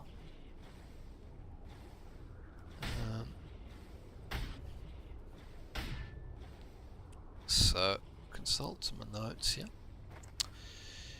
Yeah, I'm just going to show you how bad it gets for Arteezy here. What's happened is, because of the reasons in the lane dynamic I talked about, Disruptor and Arc Warden are just sharing XP. They're almost equal on XP, right? So this is actually okay for the Disruptor. He likes this. Arteezy, it's crippling him. He needs levels in... He just needs stats from his levels, and he also needs levels in Tempest level. So now that the lane's in a good position for Dire, they just go on these guys, and there's nothing that they can do about it. You know, the repel isn't even necessary because there's two of them. If this was a solo Omni Knight, he'd need repel against the Arc Warden spells, but he doesn't because he's got a mate. You know, even Jakiro isn't really needed top. You know, BSJ is doing fine this game, and he will be on his own for almost the entire game, just D-pushing. You know, it's a completely different Veno from last game. Last game, Veno is just sitting in this area and sitting in this area and farming. This time, BSJ is using Veno to his maximum ability. That's fantastic. So back to bot lane, and we were talking about just how fucked Arteezy is. Just how absolutely fucked right in the arsehole Arteezy is. Just merciless. Now, Sumail is trying to replicate what he did last game, and that's good. He gets a kill on the Night Stalker, which is okay. He also then gets a kill on Jakiro here, because Jakiro underestimates their kill potential, and doesn't expect the Arc Warden to TP back in. Sumail gets his bottle, and because of the lane domination, Sphere hasn't been able to get any wards down covering lane. You know, they've de-warded here, but that's to the extent that he can go without dying. So Sumail does not see the Night Stalker come in. He's respawned, and like RTZ, he's gonna get this Night Stalker's gonna respawn, TP, and get a kill. Sumail just doesn't get his wand off, but it probably wouldn't have made a difference anyway. And then, you know, Arteezy is once again all alone, and he's died twice in a minute. You know, he's just fucked. Is that 3 deaths overall? No, twice in a minute. 20 CS, 2 deaths, 5. He's got nothing. You know, and this is trading for farm on an Underlord, you know? Farm on a hero that's designed to get farm where he shouldn't be able to. If you just give him farm, you know, what's the point of picking it? Yeah, so it's now going to be a tower. Monkey is forever on an Omni Knight. It's super farm now. Super farmed, and we're going to see the difference in what having farm on an Omni Knight and what having farm on an Underlord can really do for you. There's an argument to be made later on about Universe's item choices, because it still goes with a very defensive build. And if he was to adjust to a more aggressive build that enable him to make plays, which is what a team needs, maybe that works. So I wanna point out, getting early levels on Sumail and reaching this 8-minute timing is really crucial and seems to be a really common pattern of play, because Sumail is then the hero that rotates around the map. We saw it in game 1 on Quap where he went around. So I'll replay this again. Yeah. BSJ's Arteezy goes top because he can't go anywhere else. And tries to go on BSJ, but look who's back. Monkey. Monkey, man. Monkey is forever. You know, he's the one making plays now. And this is a huge momentum swing for Arteezy staying alive, and you know, against so for BSJ staying alive and against Arteezy. So what I was about to mention was Sumail being the one that rotates, and the idea behind that is that he's the strongest, most effective at it, and what doing that enables is his supports to get levels. And for Fear, he was able to get a level 2 mid, and for Crit, he wants to get levels or 2, but it's a little bit late for that now, because look what they can do. They just kill him. Anyway, Crit shows, he's completely ineffectual. As a level 3 and now just 4 bounty hunter, he's completely ineffectual. He's got no kill strat, and he's got no defensive ability. He's a kind of a nothing hero at the moment, except the ability to go invis. And when the enemy knows where you are, or doesn't give a shit where you are, it doesn't, like, it's very underwhelming invisible. So Arteezy sees bot lane, and he's very happy to, for once, see it free and open. You know, he sees he's got good vision on the rest of the enemy heroes. This is finally some time to get some farm. You know, Omni Knight, all he really needs to get moving as a hero and making plays is just a Soul Ring, Arcanes, even Stick. You know, Underlord's got that, and all that enables him to do is continue what he was doing before. You know? BSJ again, just holding the fort, taking tower. He wants to be farming this camp and out farming the Underlord, and that's where Crit's trying to be a pain. So what else can Crit do right now? The answer actually is, oh, it's hard to say that because this was an invisible Night Stalker, but I would say maybe scouting and controlling runes. So Nushi has finally learnt that he has to hold his void, and it pays dividends. He gets the kill on Arteezy. There's no TP for Arteezy this game, and Crit is too late to scout it out for him. You know? There's very little vision. It's very little vision for EG. They've got a ward here, they've got a ward here, they've got a ward here, but against darkness, those wards don't show much. So like Lina last game, staying on top of Arteezy is really important for Leviathan for their momentum. Even though he's got Midas, you know, it's not he's bare bones. He doesn't have any other items like a range drop or a Quilla. He's bare bones. So it's just a bit of a trade for quite a while here. At 11 minutes, we just saw that. At 15 to 16 minutes, yeah, the point I already made, and I want to re-emphasize actually, is Crit still level 4. 12 minutes in. His role this game is, right now he's scampering around the farm, but his role this game is actually to provide vision. Now to do that, he actually doesn't need 6. He actually just needs to use his hero.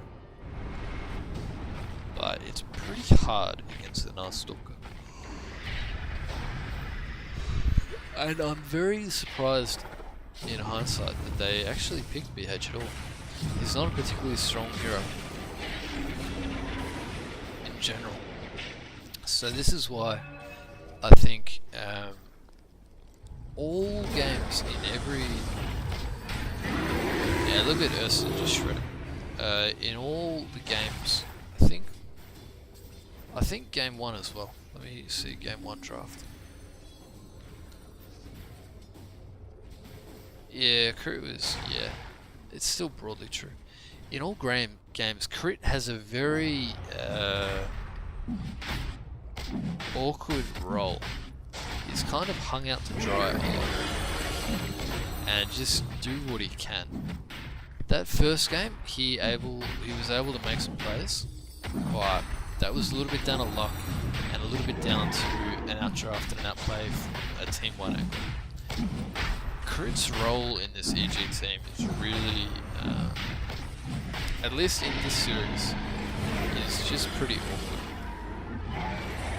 And again, I don't think Crit the player is fine. I just think it's the team dynamic that needs some gelling. It just don't work. At the moment, it's so damn greedy. It's so greedy. Maybe that's the way they determine a win, but I think teams are at threat figuring them out. Anyway, back to the game at hand. We now have an Ursa, and a big point I want to make about Ursa is that he was able to keep up an experience, and he is now in a position where he's been enabled. He's got Blink Aegis phase. And I want to pause here actually, stop talking about Ursa, and one more point about the Bounty Hunter. Because Bounty Hunter's role, as I said, is to get information. Arteezy needs to farm. He's not going to get his farm from anywhere else but creeps. Even at this stage, as underleveled as Crit is, I don't think level 6 is going to make too much of a difference. He needs level 6, obviously, it's 15 minutes. But his role is not being fulfilled by anybody else. And I'm not saying he should be doing any one thing at any point. I'm only saying that this situation they've found themselves in is super bad because he can't do his role. The preceding 15 minutes put him in the situation where he can't do this role. Where he needs to be scouting out, the area so that it's safe for Arteezy and co to farm. And if he has to be sitting in a lane because he's underleveled, he can't do his role. And Arteezy is going to die for that, If you don't help Crit have a clear and useful role in the team, because the draft, this last pick, Arc Warden, basically invalidates the Bounty Hunter, then this is what's happening to you in return. Your support can't support you. So this is what I mean about the team dynamic really needing some work. And it could be just this series. I haven't seen enough of EG to know. It could be just a series, but it's a real issue if this were to continue. So yeah, back to Ursa. Ursa has been enabled. He had a rough lane, but his offlane Omni Knight is going to really help him out. Because Sammy Boy doesn't need any items this game, except Blink. He just needs Blink phase, and he can get that. Like, no matter how bad his lane goes, he can always just jungle. Whoa. I need some water. I don't normally talk this much, boys.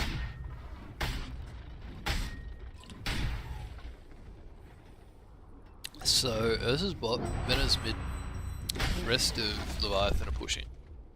Because I don't think EG can fight. Arc Warden is completely knocked out of the game right now. Bounty Hunter's completely knocked out of the game right now. What's Hood Underlord gonna do? A free tower.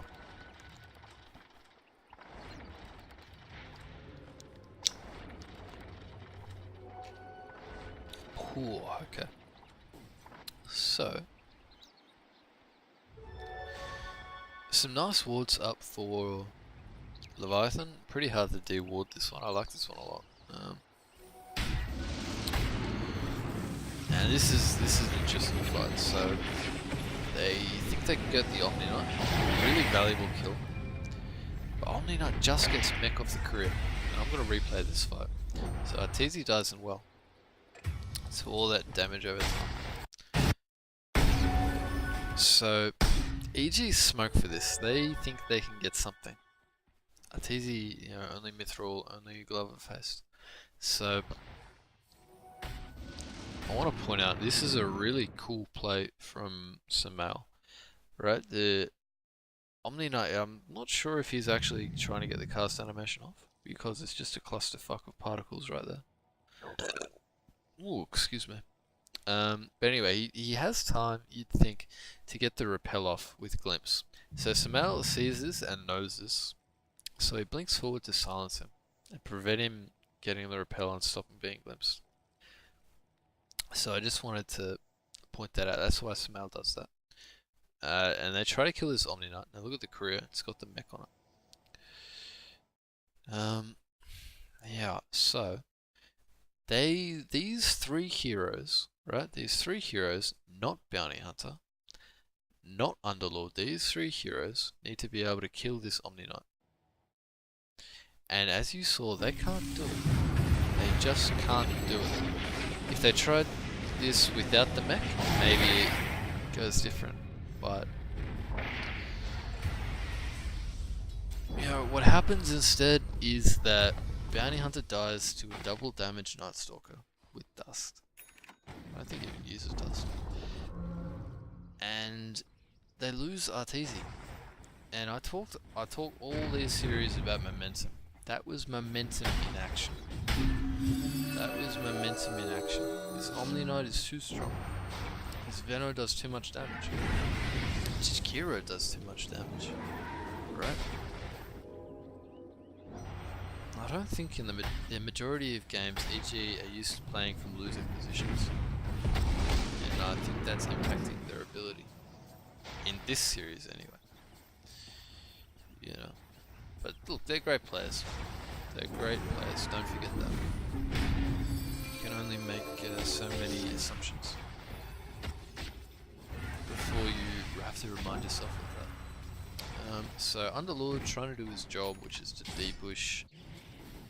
TZ trying to do his farm, which is to split push and farm. But they're gonna lose tower. And again, it's for no trade because they've lost their threatening heroes too many times. So you know, this short period where Underlord and Puck were doing really well has transferred into nothing. It's just kind of wasted because Omni Knight is doing so much more than the Underlord can. And the Ursa and Venno are doing so much more than the Arc Warden can. And that's just the nature of the draft, as much as anything else. So I talked about enabling the Ursa, and a lot of that is with the Omni Knight. Now, for the sake of interest, let's try to give a monetary value on what the Omni Knight gives to this Ursa, right? Repel is worth a BKB, right? 4k. Well, on a better cooldown. Heal, just the healing is worth, let's say, 300 pure, 15 strength, an ogre club and a half, 1,500. The heal damage is worth, let's say, the same. Let's just say the same. That is already about 6,000. About 7,000. So he's actually doubling the effective net worth. That's not even including Guardian Angel and Bank, right?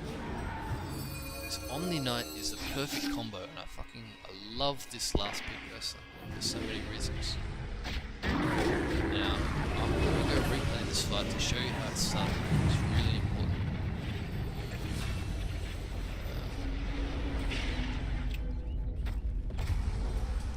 So this Skull Basher, that bash on Samal, it's going to be his bad as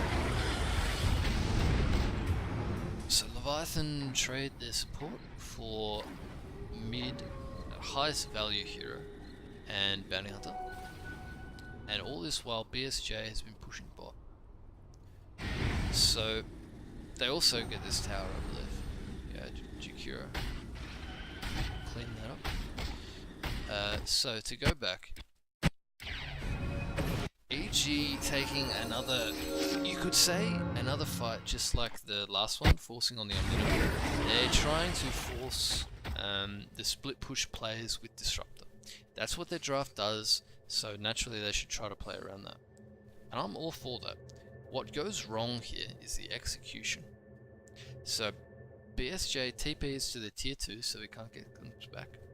He defends his bot tower, as is his role in the team. His role is to split push because he can do it effectively with plague wards, and he can do it as a hero that's hard to kill.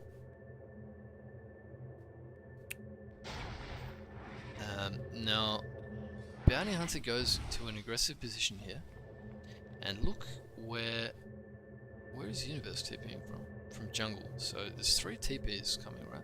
Universe coming at them from the front, Bounty Hunter with track coming at them from the side. Look at where Arteezy's going.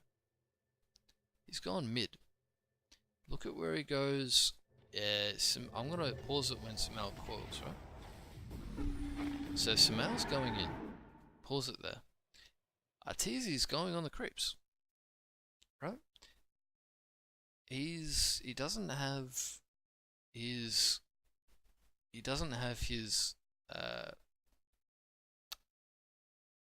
double. Thank you. Temper's double. He doesn't have his double up, and that's because he chose to use bot for minimal chip damage. That's it. Minimal chip damage.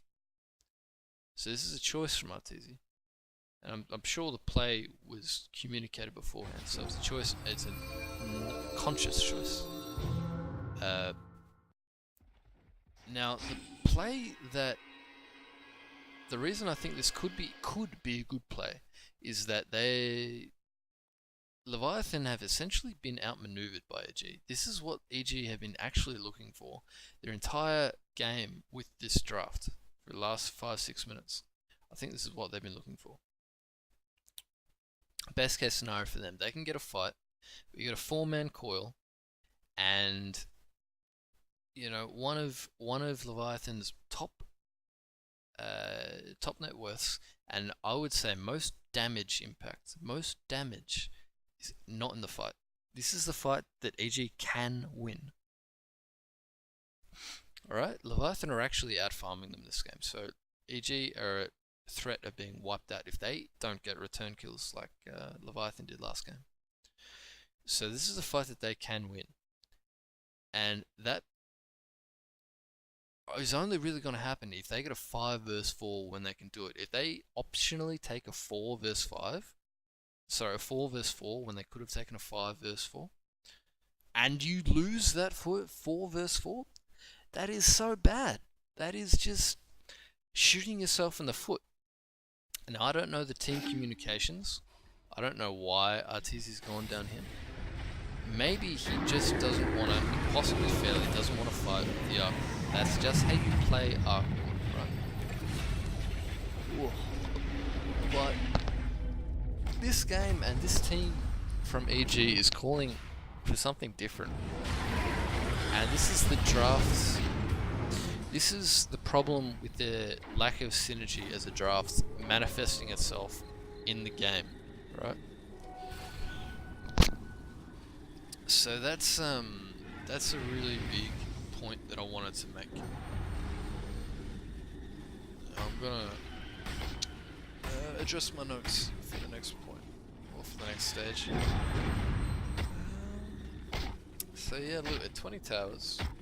Sorry, 20 minutes. This is the last added tower that EG had. This 6k net worth is like, there's pretty even on cores because this is what EG do, they just squeeze out efficient farm. Big differences between supports, and that's predominantly due to tower gold, right? EG supports aren't really farming, and neither are Leviathan supports, but Leviathan supports are getting tower gold. And Leviathan supports, cores are getting kills and tower gold and farm. So they're doing pretty good.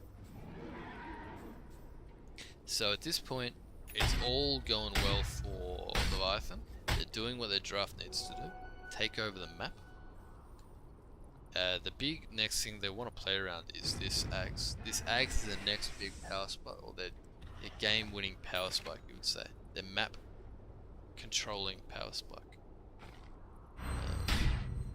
I don't think there's any other item, any stage of the game, Aegis included, that their team gets that really changes the game. What changes the game for EG is Arc Warden actually getting items. That's really it. Maybe Underlord, if he were to get an item that would change the face of the game, maybe. But he's been pretty shut down though. He didn't capitalize on his period of strength for various reasons, and now he's been shut down. He's also taking an auxiliary role, so it's not like he's gonna get like a radiance, you know, hit shit. So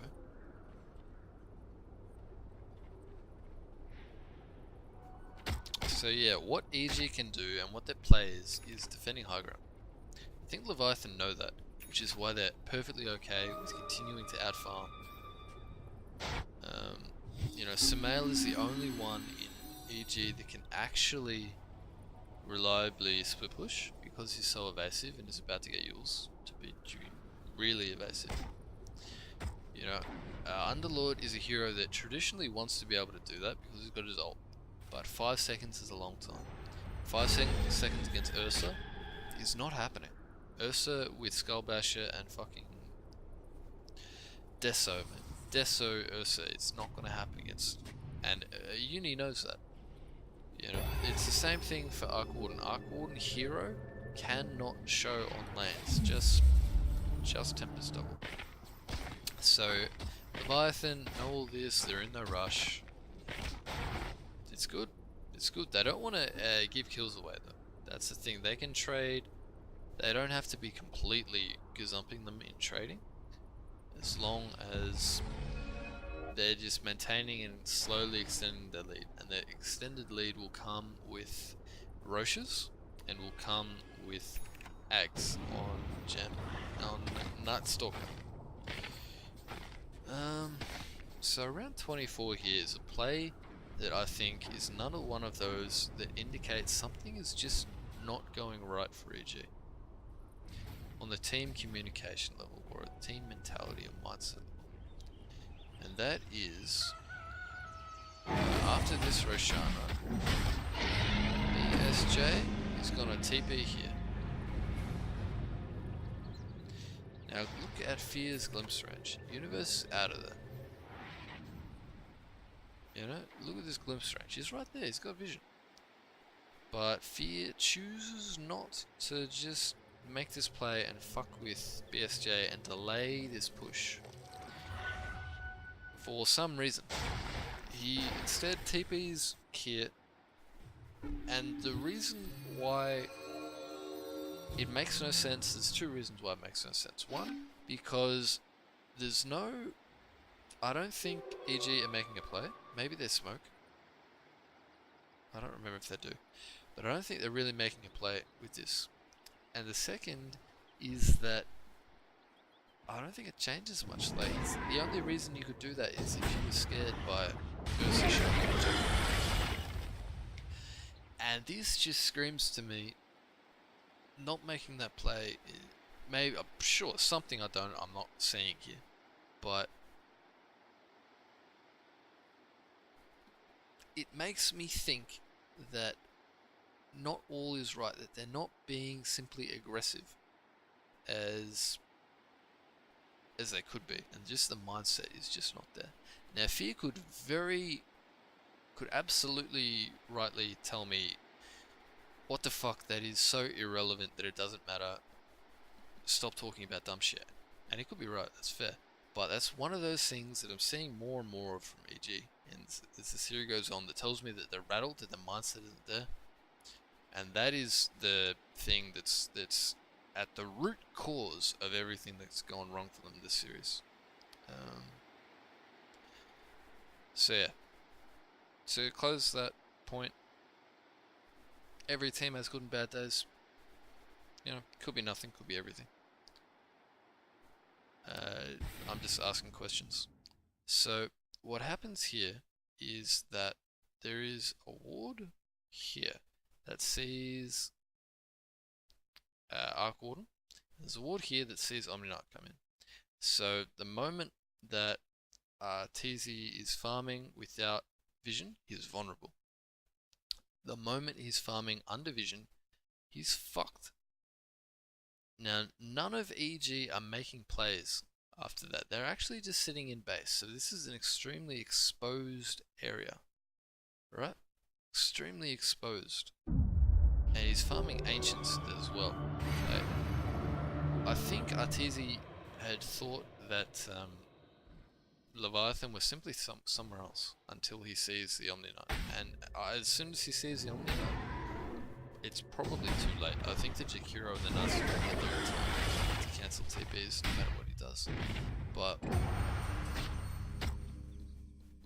the point and the result here is that it's a trade for nothing. It's just a death. Or it's just a kill from the other perspective. There's nothing that's trading for EG when they do that. Yeah, Sumail's going top now to push, because what other choices he have? And with this Aegis now, Arc Warden dead, Leviathan are in a perfect position to... Leviathan are in a perfect position to push. And this is where the Deso is really important. Really useful Deso.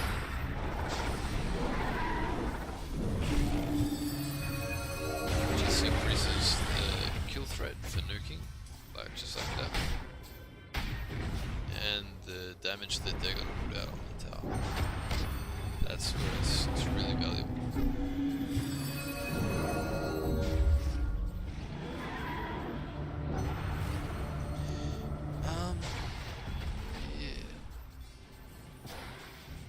Right, so something happens here.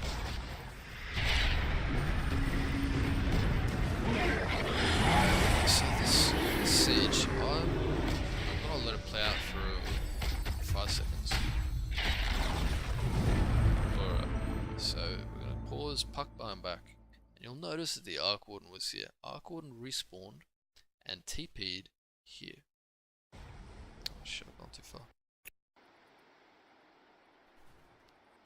Okay, Arc Warden dead. Arc Warden respawning. Arc Warden not defending racks. Arc Warden going top. Now this is another one of those plays that I don't see. I don't see ever really working out. I think to make this play, you have to be either consigned absolutely to your racks going down, and that probably means that and that's not what happens because EG defend. They're looking for a trade, but that's going to take a long time. I'm not sure. Surely that EG they're able to do that, right? So this is going to smell. He's already dead. He doesn't die here. He doesn't die by miraculously.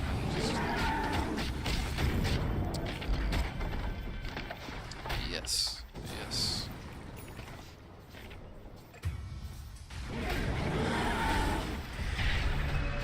So Sammy Boy is playing this really well. He's just getting kills on the out of position heroes. He's used that Aegis for racks now. Now the bit that reinforces about what the fuck was that going top about is that Arteezy TP's back. He TP's back, right? And what immediately happens when he TP's back? They've taken the Aegis. He's able to protect the bounty and they get a kill on Jakiro, right? They're at least now getting trades. They're trading the bounty for the Jakiro. They're not just losing Disruptor for nothing. They're actually trading it for the Jakiro, right? So it's shit that I don't understand, right? And I don't think EG are on the same page at this game anyway. So that's an Aegis use. And again, we're in a position now that Leviathan have probably a 60% or more chance of winning. The big question mark again is how hard Arteezy can carry. And at the current rate of farm, it's looking pretty unlikely. He needs to have accelerated past what he has got, because simple Mjolnir and even Diffusal Blade is not really going to cut it. Right, Diffusal Blade. Sorry, it will help cut a bit, will dispel Guardian Angel, but not much else. It's not really happening. So Crit and Sumail are going to go top together, because what else can they do but split push? Leviathan just, taking control of the map. They now have Ags completed on the Night Stalker. They've got shrines to take down. They're in no rush. They've got this game. This is the big doubt about Arkham to carry this game, right? Look at that. The moment they got this Ags gem, and he's scouting out for wards now. The players beautifully. Like, look at that. You can't coexist on the map like that. Excuse me. You've got that kind of control, or that vision from Nightstalker, and the kill threat from Ursa, right? So you just can't coexist like that. So this kill stalker. Beautiful.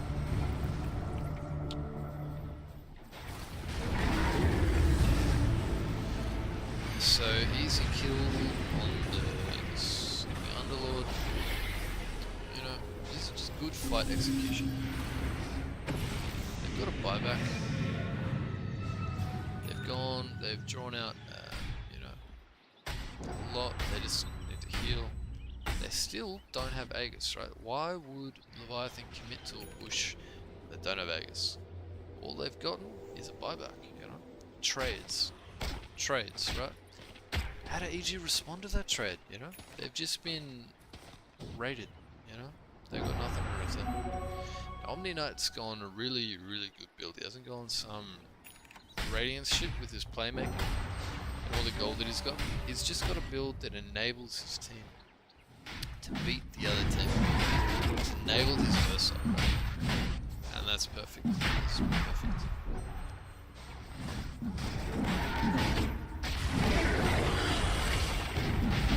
Speed this up.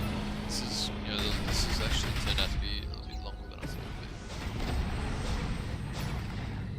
be. I'm sure I could have done this a little bit faster, a little bit more efficiently. This whole series, but to do it in the depth of one, this is one of my first. I'll get better at the speed and pacing, and efficiency as we go. Maybe this is a conceptual content idea. It's gonna take a fair bit of time, and that's.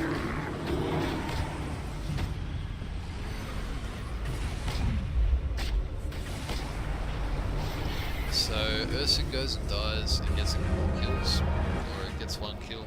Sumail dies, trying to defend Rax. Aegis pops. Now Rax is gone.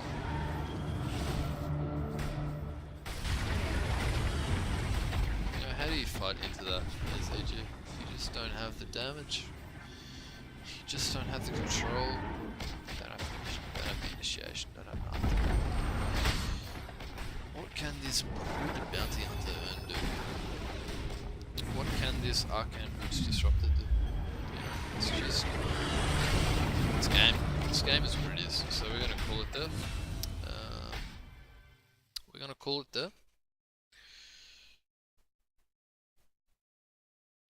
And that is game 3. I'm gonna summarize the series a little bit. It's just been super impressive. As much as I've pointed out EG mistakes, it's been super impressive from what Leviathan have been able to. I think they've exceeded everybody's and possibly their own expectations from the series. They didn't end up winning the qualifiers. They lost to the even more impressive the Dire PBD stack, and the even more impressive yet, Complexity, and the Dire and Complexity are going to be the next teams that I look at their series. So to summarize this one now, game 1, EG outplayed and outdrafted Leviathan pretty well. They shut down that super aggro push strat. This one right here. Game 2 was when the adjustments from Leviathan kicked in, and they absolutely dominated EG. You know, there was a bit of I was about to say luck, but it wasn't luck. It wasn't luck at all. It was EG not respecting Leviathan, Sumail in particular, and just getting shut down. Just really getting shut down right from that first kill at 3 minutes, when he knew that there was a double damage Spirit Breaker right there, and he stood up on the enemy high ground anyway. That was the moment of hubris when Sumail fucked up. He fucked up. He fucked up real big, and he did it again and again. And it's hard to play that role this game because of the tactics that Leviathan employed. You know, so I don't want to harp on Sumail's game too much. It was just as much Leviathan setting themselves up as EG falling into their trap. In the end, you'd say Leviathan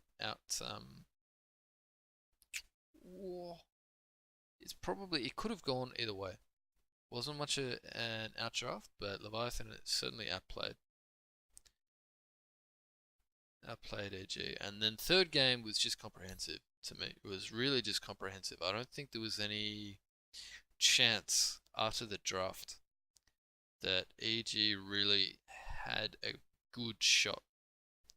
I think the only way they were ever going to win was if Arc Warden managed to miraculously carry the entire game. I think that was the only thing, and that was just super unreasonable. And it really, the biggest thing really I think came down to Crit's first couple of minutes, because not being able to get much impact out of him not only hurt his bot lane, simply because he wasn't there to help, it hurt himself because he was just underleveled the entire time and just got nothing. But again, that comes back down to draft. That comes back down to a really desynergized draft, whereas I really like what BSJ's done with this team. I think his drafting is fantastic and it's synergistic, and he's just playing with his own team really well. Didn't get caught too much into counterpicking for the sake of counterpicking. You know, those last pick Storm was absolutely game winning, and this last pick Ursa was absolutely game winning. So the counterpicking happened, but it was in concert with himself, right? In concert with his own team. What I'm trying to say. So that was the difference, I think. There was a bit of an outdraft and a bit of outplay. Super impressive from Team Leviathan. I'm gonna check out what more they're gonna do. And I think EG, where they go from here is gonna be very interesting. How they perform at the majors, if it's the same. Because if they take this same, I'm gonna call it complacent attitude, that allows them to get picked apart and not really respecting their teammates' ability to kill them, then in majors and minors, they're gonna get torn apart for real. No matter how talented individually, like Sumail made play after play after play after play, getting small advantages, and it wasn't enough because the overall macro team strategies didn't work for him. So